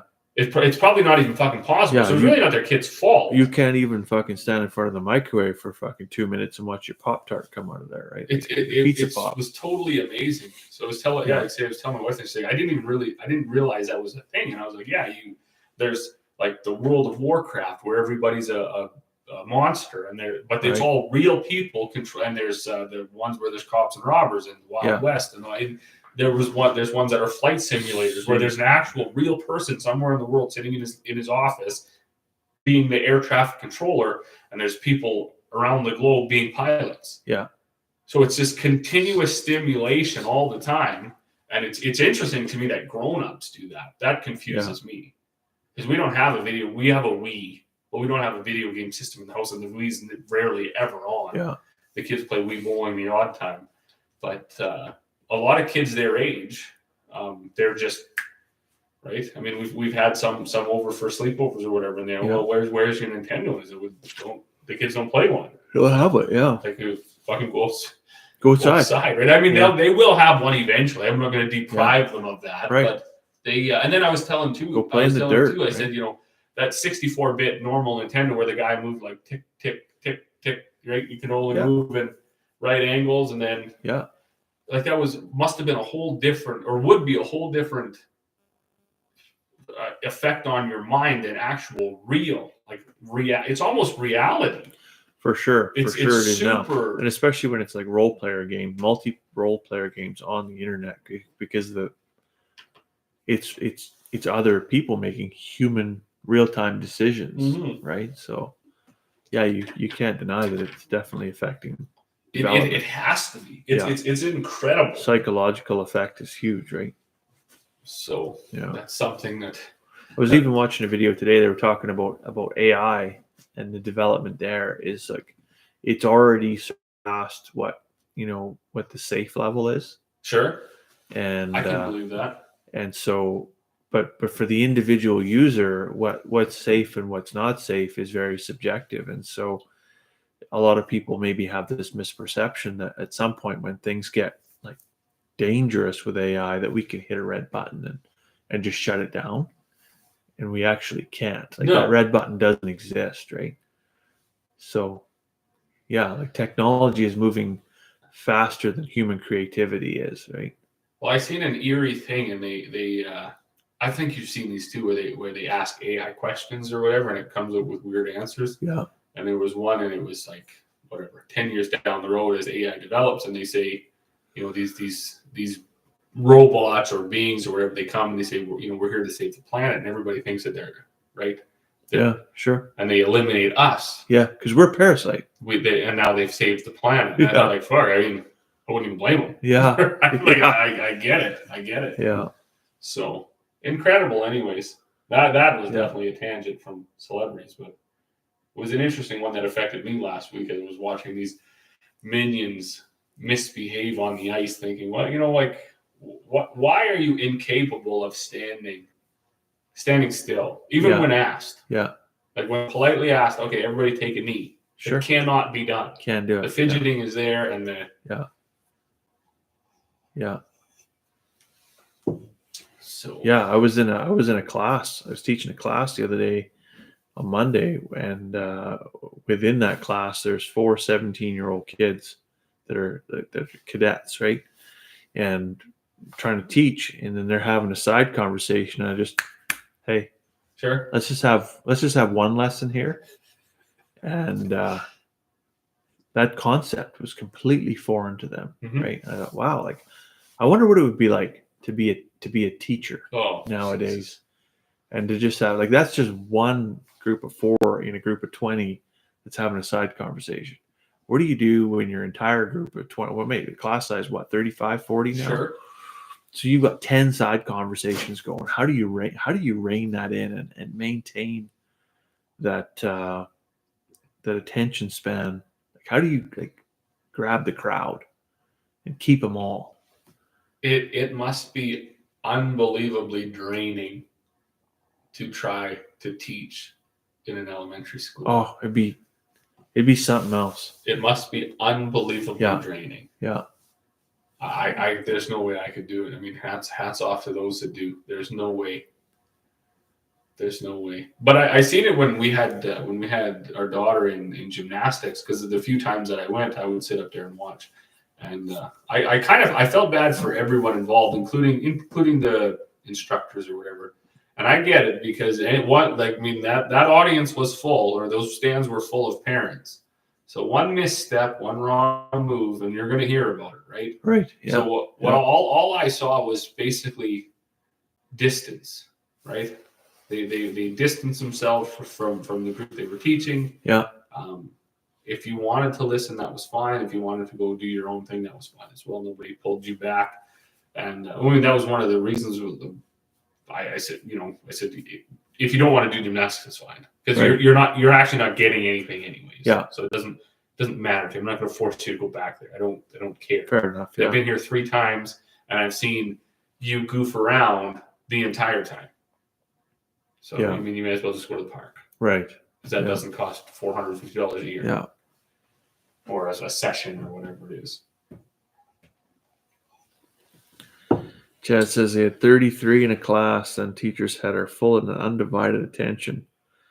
These younger teachers do not command the same respect. We learned out of fear. Yeah, I definitely feel like that's how I was. I was driving out of that. I demand respect. Like if you're gonna sit in my class, and I've put all the hours in ahead of time to develop a lesson plan and think about what you need to know, and what you currently do not know, and what I need to bring to the table as an instructor. There's probably, for an hour long or 2 hour long lesson, 6 hours of work that happens ahead of it. So you better pay attention, right? And I think that really is a foreign concept to a lot of the kids. Is like, tremendously. And if they think you're just making it up on the spot, and this doesn't matter or whatever, they're for a rude awakening. For sure. Yeah. My hat goes off to all teachers, all coaches, all of them. Everybody involved with that, because it's unbelievable. Yeah. I'm not that way. I won't stand for it. Like, I've got you for 2 hours. I've got you for 2 hours. Like, well, I was laughing because last week I finally had enough in the hallway of the arena, with the kids hitting each other with sticks and hitting the walls and hitting the doors, and I'm just misbehaving. Very, very poor behavior. So I let out a beller, and it just, the whole entire hallway, all the way down, parents and everything, just went dead silent. Just pin dropping, hey? And I heard nothing really negative towards me after, but I heard there's been a lot of talk of that incident. Right. And I was telling my wife, and I said, fine. I mean, if they have a problem with it, that's fine, whatever. Right? We'll go from there. Yeah. I said I'll take the kids into the city, and I'll enroll them in an actual athletic program. Which got some discipline to it. Yeah. But this free for all, running around, misbehaving, carrying on, smacking your stick into the thing that gets me is that part of the arena was not there when I played hockey. Right. That was a new build, and it's trashed. Yeah. I mean, the arena attendant was, I guess he was saying, is like, they even broke the back off the shitter. The kids were jumping over the shitter and jumping on the toilet and jumping around and kicking over the garbage cans. And I mean, that's not just kids being kids. This is unruly misbehaving. Unruly, undisciplined children. It's just terrible, right? Yeah. And you see a hallway full of children and miscellaneous parents. Sometimes the parents of the unruly children are there, sometimes they're not. It doesn't really matter. Yeah. But the point is, nobody's addressing this. Yeah. And I think everybody's out of fear, they're not addressing it. And I, like you just said, I don't roll that way either. It's just, it's going to stop, because I can't be here and witness all of this happening. Yeah. And not say something. Where lots of people seem to be able to just be like, poof, pull back and go get a coffee, and just out of sight, out of mind. Yeah, and I don't know if the other parents think that, the coaches are going to deal with it or whatever. No coach says, okay, I'm going to coach, kids hockey or whatever sport it is, so that I can discipline these children. Right, exactly. That's not the coach's responsibility. That's not their responsibility. Like, it's not at all. It has to happen. Maybe that's a part of coaching, is it needs to provide some discipline to those kids, but if it's not backed up at home, they're not going to succeed in that sport. And that's it, right? If you don't already have a foundation of decent behavior, it's just Yeah. It's not gonna. And then in Heist's case this year, actually, there's some fairly large teams, because I was talking to the other coaches who've been coaching for, this is my first year being involved. They've been at it for like 6-7 years, some of them. Right. And they said like this year is tough because there's just so many kids. Yeah. There's 19 kids, so you got with a classroom of 30. Mm-hmm. That would be it. I couldn't even imagine. That would be a total nightmare, like a total nightmare, with 19 or 30, 32 7-year-olds. Right? That would be a nightmare. Yeah. Well, and depending how many of those are firstborns and how many of them are middle children too, right? Like, I hate to say it, but there's that demographic too. Like, Absolutely. Yeah. Absolutely.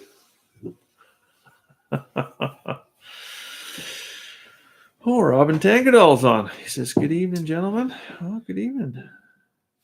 A little late to the party there, 2:36 in. Maybe he's been here a little time. No, I think he's probably had a thing he had to. He was going out to do a look at a rig here this afternoon. Going out to do the thing.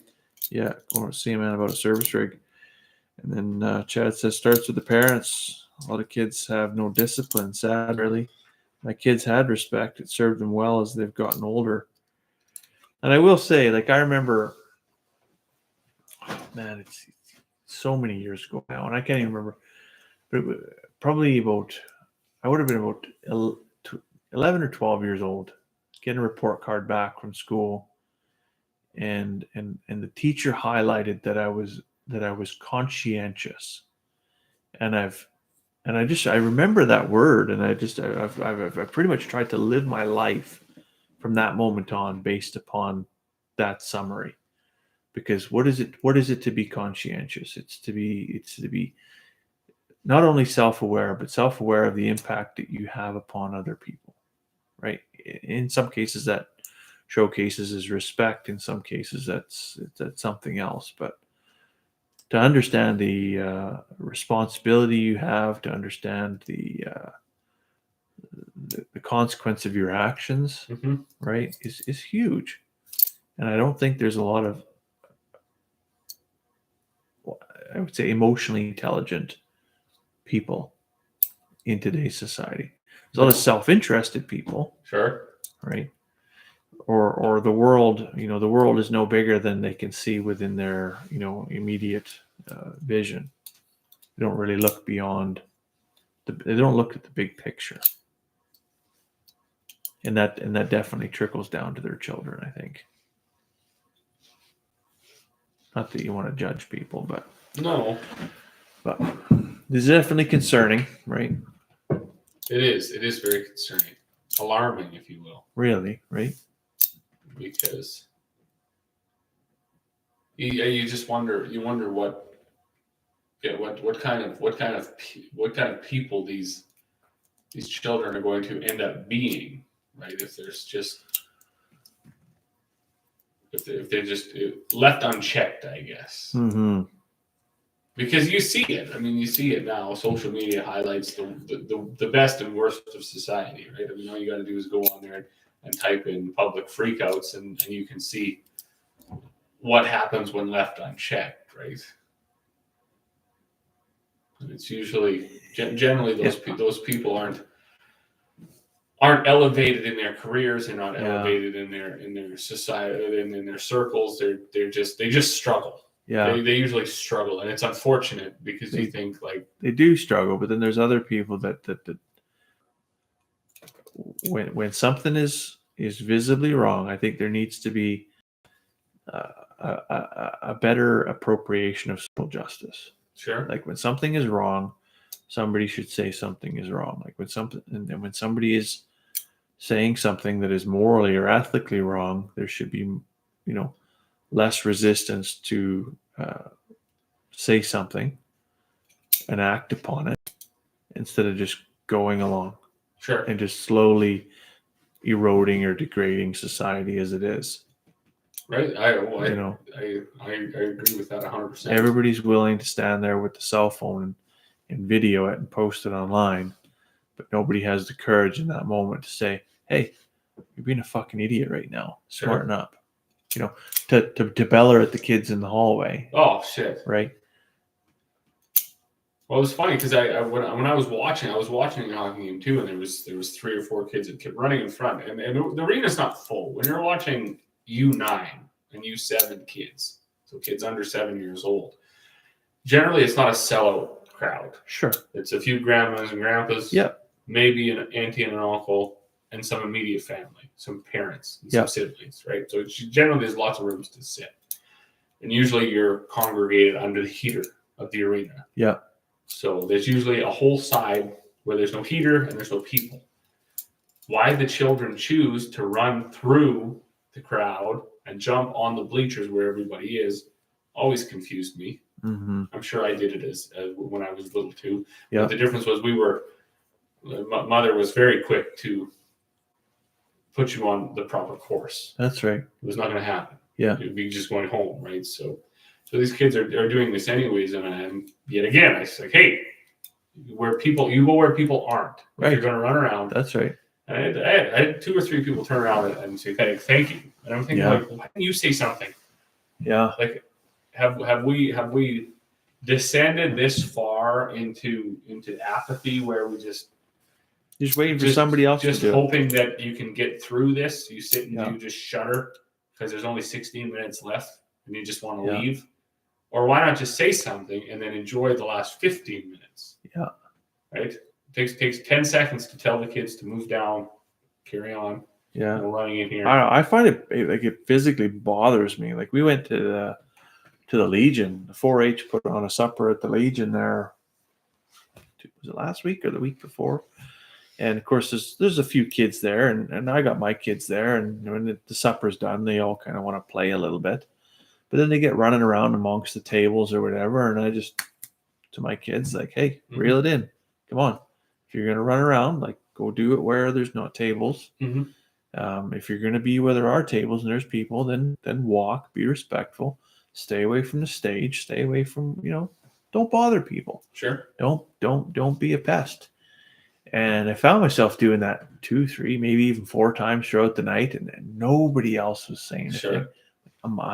Am I the asshole? Right. Am I too strict? Am I a hard ass? Well, but I don't think I am. No, a friend of mine put it that way too. She said, you get home and you think to yourself, like, am I fucking crazy? Yeah.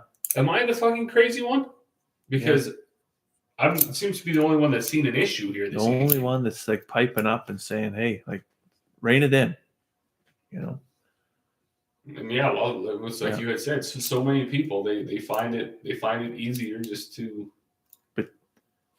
Right. I mean, everyone's doing it, so it's fine. Well, I don't know about that. Yeah. Well, I feel like that's how maybe some of the other parents were just like, oh, just let them be kids, just let them run around or whatever. But I'm looking around the room with all the, the 50, 60, 70-year-old people. And I'm like, if I was 70 years old and I had little orangutans running around all over the place, fucking hooting and hollering and kicking chairs over, I'd be irritated. Well, and it's funny you say that, right? Because most of them, it's fine within reason. Yeah. They don't mind. They actually enjoy watching kids playing properly at a distance. With respect. Right? They don't want to be holding their drink as tight as they can possibly hold with their shaky hands because kids are running left, right, and center. Kids tip the table over, right? They want to see kids playing the distance. Yeah.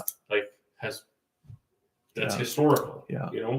You go to a picnic and kids play away from the picnic table. Yeah. Well, I definitely come from a seen and not heard household, right? That's how. Sure. Take us. They'd be going to visit their friends. You'd go downstairs with their kids, and nobody made a peep because if they heard you, they would take you home. Yeah. Yes. Because you can't behave appropriately, so we're going home. Quiet, right? And you wanted to stay as long as you could. And you wanted to play downstairs, so nobody cried. Nobody, right? I mean, those that did cry with the hide and go seek, home free in the dark, you quickly smothered them with a pillow to make sure that nobody was going to get in trouble, nobody was going to go home, so we could get as many hours out of this as we can. Yeah. And now you see, and you actually do see it. So you're going to go places where, and we have some friends who are very much raised the same way we were, and their kids, and I've actually brought it up before because that's how like how much it stands out. So their kids are raised the same way we were. So when you get there, there's about 20 minutes where they're telling you about their school, and then they disappear. Sure. And they disappear for the evening. Yeah. And there's other places where you go where you are end up entertaining the children all evening.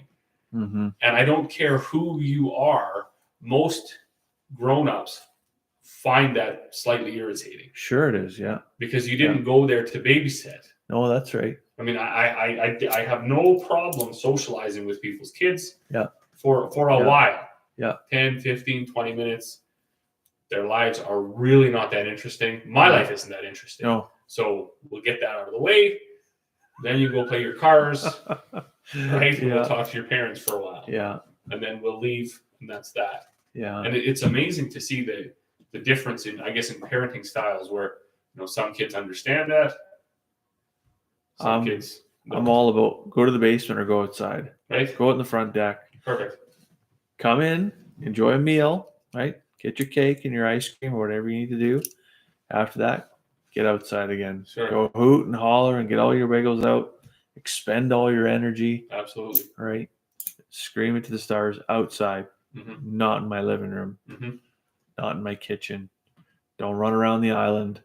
Don't knock shit off the counter. Right. Maybe, I don't know, maybe I'm a grumpy old man, but I remember this is when I was really, really little. And I mean really little, but it's probably one of my earliest memories.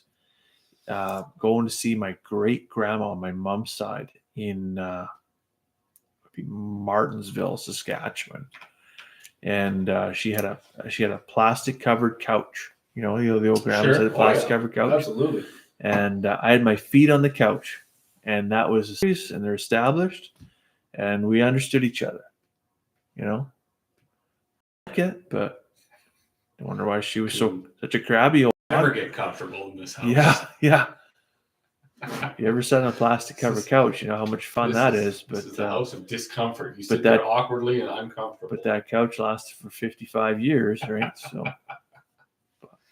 crazy. And now you see it's like, you got a couch for 3 or 4 years, and the kids are jumping all over it. They're on the back of it. The thing's all tore up and fucking bagged out and just right beat to death. Yeah, beat death. Yeah. It's like, for sure. Maybe old great grandma had it figured out. Yeah.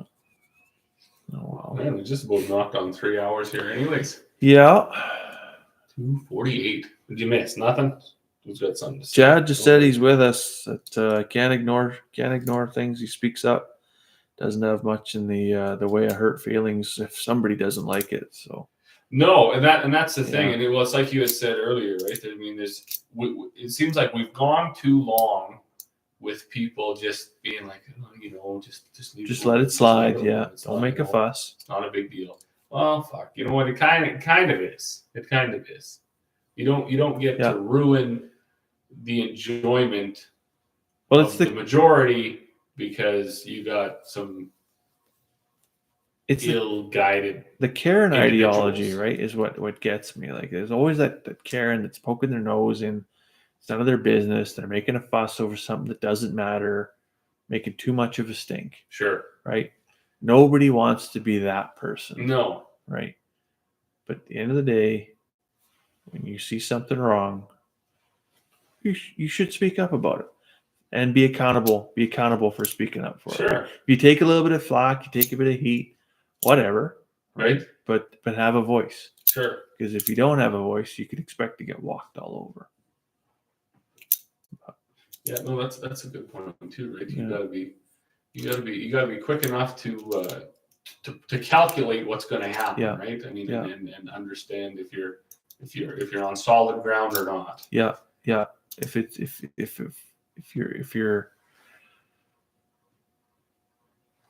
legitimate, or if you're just being crabby. And I'm finding more now that my kids are getting more and more involved in. They're getting more involved, right? They're going out there, they're making friends, they're trying to have sleepovers and things like that, where you can really. I find, at least myself, I'm pretty grounded in what I expect, right, and what I think is right. I weigh some of it, just in while I'm making my feed bags. I hammer through different scenarios, and I think, you know what, Yeah, no, that's right. That's because you don't get to be in it either, right? I'm not going to put myself in those situations to be so miserable to listen to the most annoying sound in the world for 15 minutes, right? I'm not because I just won't be at that event. Yeah, that's right. I can find other things to do with my time. But that's the thing. Like, if anybody ever barked at you for hollering at the kids and telling them to behave like respectable human beings, I mean, it's a really easy conversation to have. Like, absolutely, discipline your fucking children. Sure, right? You know, if you won't rein them in, I will. And yeah, and like because I was actually telling the wife that I said, for that, right? If I am in the majority, if I am insane, and everybody rises up and say, let the kids smash the fucking holes and blades on your feet, and you're running back and forth. Yeah. I know that there's a large amount of people that also don't think that's a good idea. Yeah. So we'll find those people. That's right. And we'll go there. Yeah. But it's interesting. It's lots to learn. That's right. So crazy. Well, that was a long way from celebrity hysteria. We did. We spent some time on it. We spent like an hour and a half on that. Yeah, it's good. It's tough. I don't think we were underqualified for that subject. Maybe I think we were too. Because well, I know what I'm thinking to myself. I can talk to myself for hours while I'm making bags about how fucking insane it is to spend $17,000 on one seat. It's outrageous. A 5-hour event. Yeah. But then when you get sitting down and you actually say it out loud, there's really not much more to say than it's fucking insane to spend $17,000 on one seat. That's right. Yeah. Right. Yeah. No matter who you're going to see. Yeah. Right. There's not a person alive. Well, there's a fella on the internet, Dave something or other, I think his name is. He's a financial coach or whatever, and he talks to people mostly about their car payments. Like, sure, he talks. And he's an American fella, and he's like, "Oh, the average car payment is $500 a month," and I go, "Oh boy, you should come to Grand Prairie." $500 maybe gets you a Kia something or whatever, right? But that guy would just shit a fucking loon if he's seen somebody getting Super Bowl tickets or concert tickets or whatever.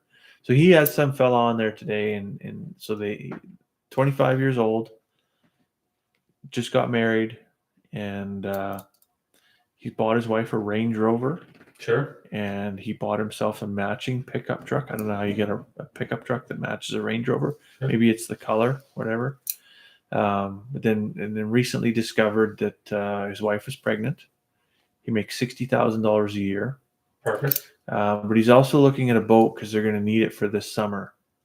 And you could see that host on this show was just like, there's a vein popping out of his head. Like, what the fuck could you ever need a boat for? Sure. Right. And I honestly think like some of these people, yeah, sure, they're bucket list, like it's the Super Bowl or whatever. But I also think there's some people that like that's the very core of who they are. Is like they need to do that, right? Mm-hmm. And just financially ruining themselves to get there. I think, man, their quality of life could be so much higher. Yeah. If they just didn't, like, I hear you. I hear you. I just don't do that. Yeah. So.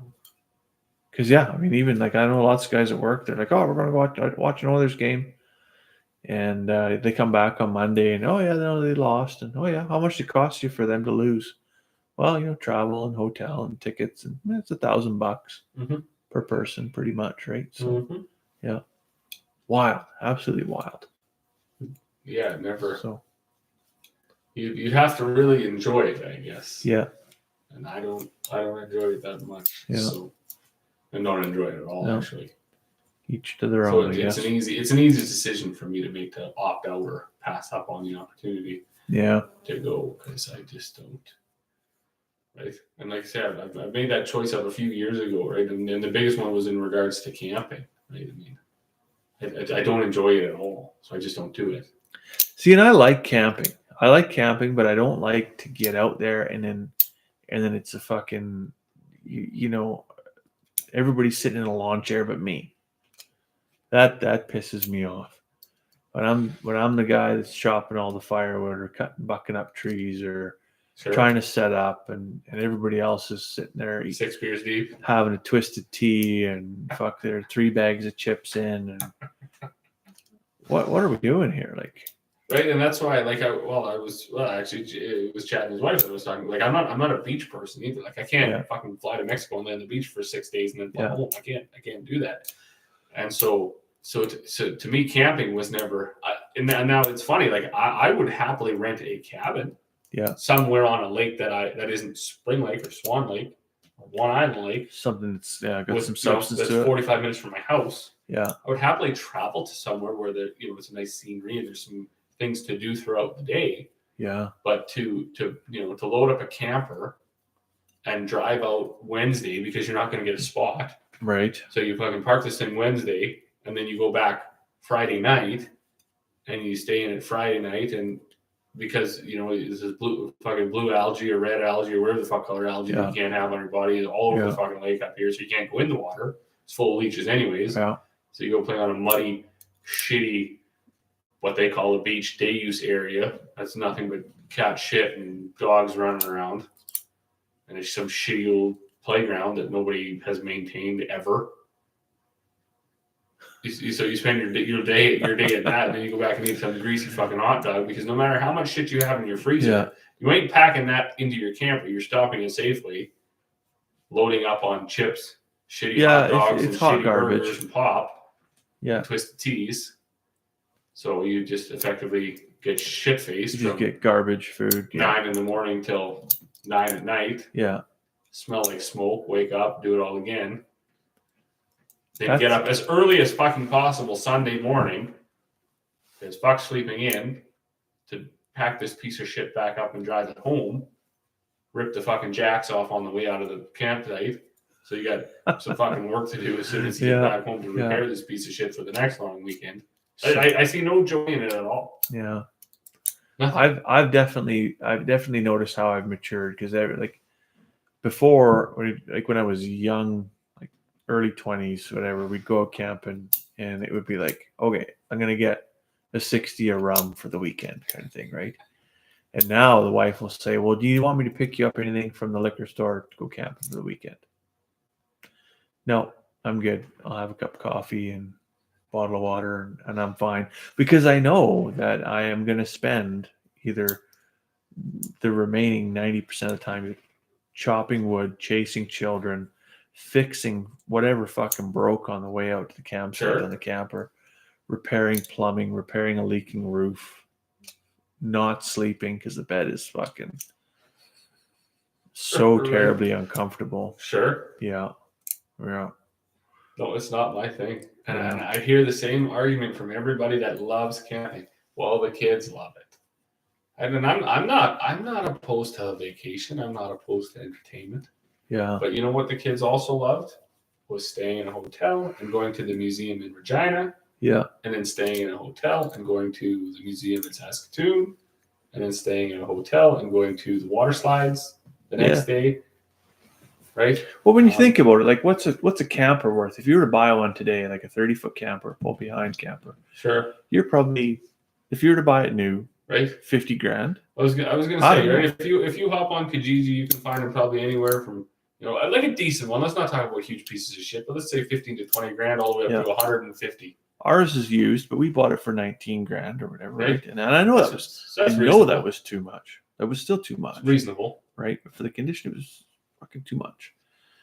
And when you think about it, if I had $19,000, divide that by $150. Well, I don't know what the math is on that. Let's do the math on that quick. Sure. Right. So we got 19,000 divided by 150, which is cost of a hotel room. That's 126 nights I can spend in a hotel with a swimming pool with the family. Sure. Huh. Right. So okay, well maybe I do that 6 times a year. So divide that by 6. So for 14 years, I can take my family to a hotel with a swimming pool and all the amenities. Sure. Free breakfast. Have a fucking time of our life. and never have to fix a goddamn thing on that stupid camper. And this was the exact same argument that where I guess discussion. It wasn't an argument, but it was a discussion that I had with Corey because she grew up camping, right? Yeah. And where I really didn't. I mean, my mom did have a motorhome, or my parents did, so we did some, but it was really visiting my dad at the rig. Right. Camping, right? Yeah. And so I said that, right? And we broke it down like that. And so that's the simplest form, because then you get into, if you actually go camping and you stay at a provincial park, there's the camp. What does that fucking thing cost you a night? It Right. costs you $80 a night. Right. Yeah. And if you get a full service, it probably costs you a fucking $100 a night. That's right. Right. So let's say on the cheap side, it's 40. Never mind the $300 trip to Costco to buy the chips and the pop. Right. And the Now the fuel to drag this fucking thing there. Yeah. So you got to drag your truck and your trailer, and then you got to dolly off your trailer. And then most people do like to find some sort of entertainment. I realize there's people that can camp, they can pull out that lawn chair, they can sit in the lawn chair for 9 fucking hours, and then get back in the camper, go to sleep, get back up and sit back in the lawn chair. I can't do that. No. So you're gonna need some form of entertainment anyways. So if you factor in the fuel to drag the fucking, because when we go, we take the Explorer. Right. Or whatever the fuck it is. I think it's Explorer. Escape maybe. I don't know. Anyways, it's less on fuel than dragging a fucking camper. Yeah. So then you drive, and you can get right downtown with that fucking thing. Because you don't have a camper behind you. That's right. So you can stay downtown. And we live where people camp. Yeah. Every single fucking day when we wake up and I go on my deck in the summer with my coffee, there's big spruce trees. Yeah. Fucking this country has been on fire for the last fucking 3 years. So every single day it smells like fire. Right. It's perfect. It's like camping. Just like camping. I don't need to go camping. Yeah. In fact, when I go for relaxation, I would like to get in the car, drive to Jasper, stay at a hotel there, drive to Calgary, stay at a hotel there, then go to the Callaway Park, go to the museum, go to the fucking all the other shit that they got to do. Tour around, see some things. Nobody has to cook. It does. It's not, you got to eat out all the time. Well, no, not really. Like say, the breakfast is free at the hotel. Breakfast free at the hotel. Yeah. Right. Most people don't want to have a big lunch, especially with little kids. They don't eat fuck all anyways. No matter if you they try throw to force half that shit out. They don't want to eat it. Yeah. So you can stop anywhere. Yeah. And you could split an order of French fries, and everybody's happy. That's right. And then you can have dinner in the evening. Yeah. So on a cost per cost basis, I would say you are saving a tremendous amount of money to not camp. You probably are. You're probably 100% right. Yeah. And as far as I'm concerned, you're getting a whole bunch more out of life. Yeah. Right. We went to like when we did not last summer, the summer before, when we went through Saskatchewan, we hit up everything, all the museums, the old museums. The kids learned a tremendous amount. Yeah. Of the history of the prairies, settling, farming, interactions with the natives, all of this stuff. What would they have learned at Spring Lake? Fishing. Boy, that water makes me itchy. Right? What are these things? Well, boy, those are leeches. Yeah, those are leeches. Yeah. Right? Like, yeah, you're healed now. It's not to say we didn't go. I mean, my parents took them camping for 2 nights at Spring Lake. Yeah. And Corey and I went out for the day. We go there for the day every once in a while. We did some fishing and it's not to say they're totally deprived of camping. I can't do it as a form of a vacation. Yeah. It's not a vacation. I don't find it a fucking disaster. I don't find it relaxing anymore. I certainly don't. Not like I used to. Like when I was young, like in the UK, like my dad would drop me off on the side of a hillside with a tent and a can of beans and a pocket knife. And sure. You figure it out for the weekend. Like that was the ultimate survival, and that was fun, right? It was an adventure. 35 minutes of home. I thought, well, why don't we just stay home? We'll go out for the evening. Yeah. We'll come back. I probably look forward more than anything. I probably look forward to make coffee at 6 o'clock, being the first guy to bed, cleaning up the campsite after this whatever hooligans stayed up till 11:30 at night, and making a giant pot of coffee and drinking 3-4 cups of coffee. Sure. That's because then I get quiet time before anybody else gets out of bed. Yeah, well, I get that. Yeah. No, it's incredible. Otherwise, it's babysitting other people's kids and fucking doing all the work. Sure. So, what a time. What a time. 3:06. Yeah. Well, should we let some folks go to bed? Shut her down. You betcha. All right. Well, hope everybody has a wonderful night. We'll put a poll up. See what you want to chat about next. Find some topics. Yep. Yep. See, And most people filed off anyways. Two yeah, left. just two troopers. So, Which is fantastic. Thanks for sticking in there. Sure. Enjoy your evening. Enjoy your long weekend. If you got any recommendations to what we can add to the shelf too, don't hesitate. Let us know. Absolutely. So, Enjoy your weekend. have a good night.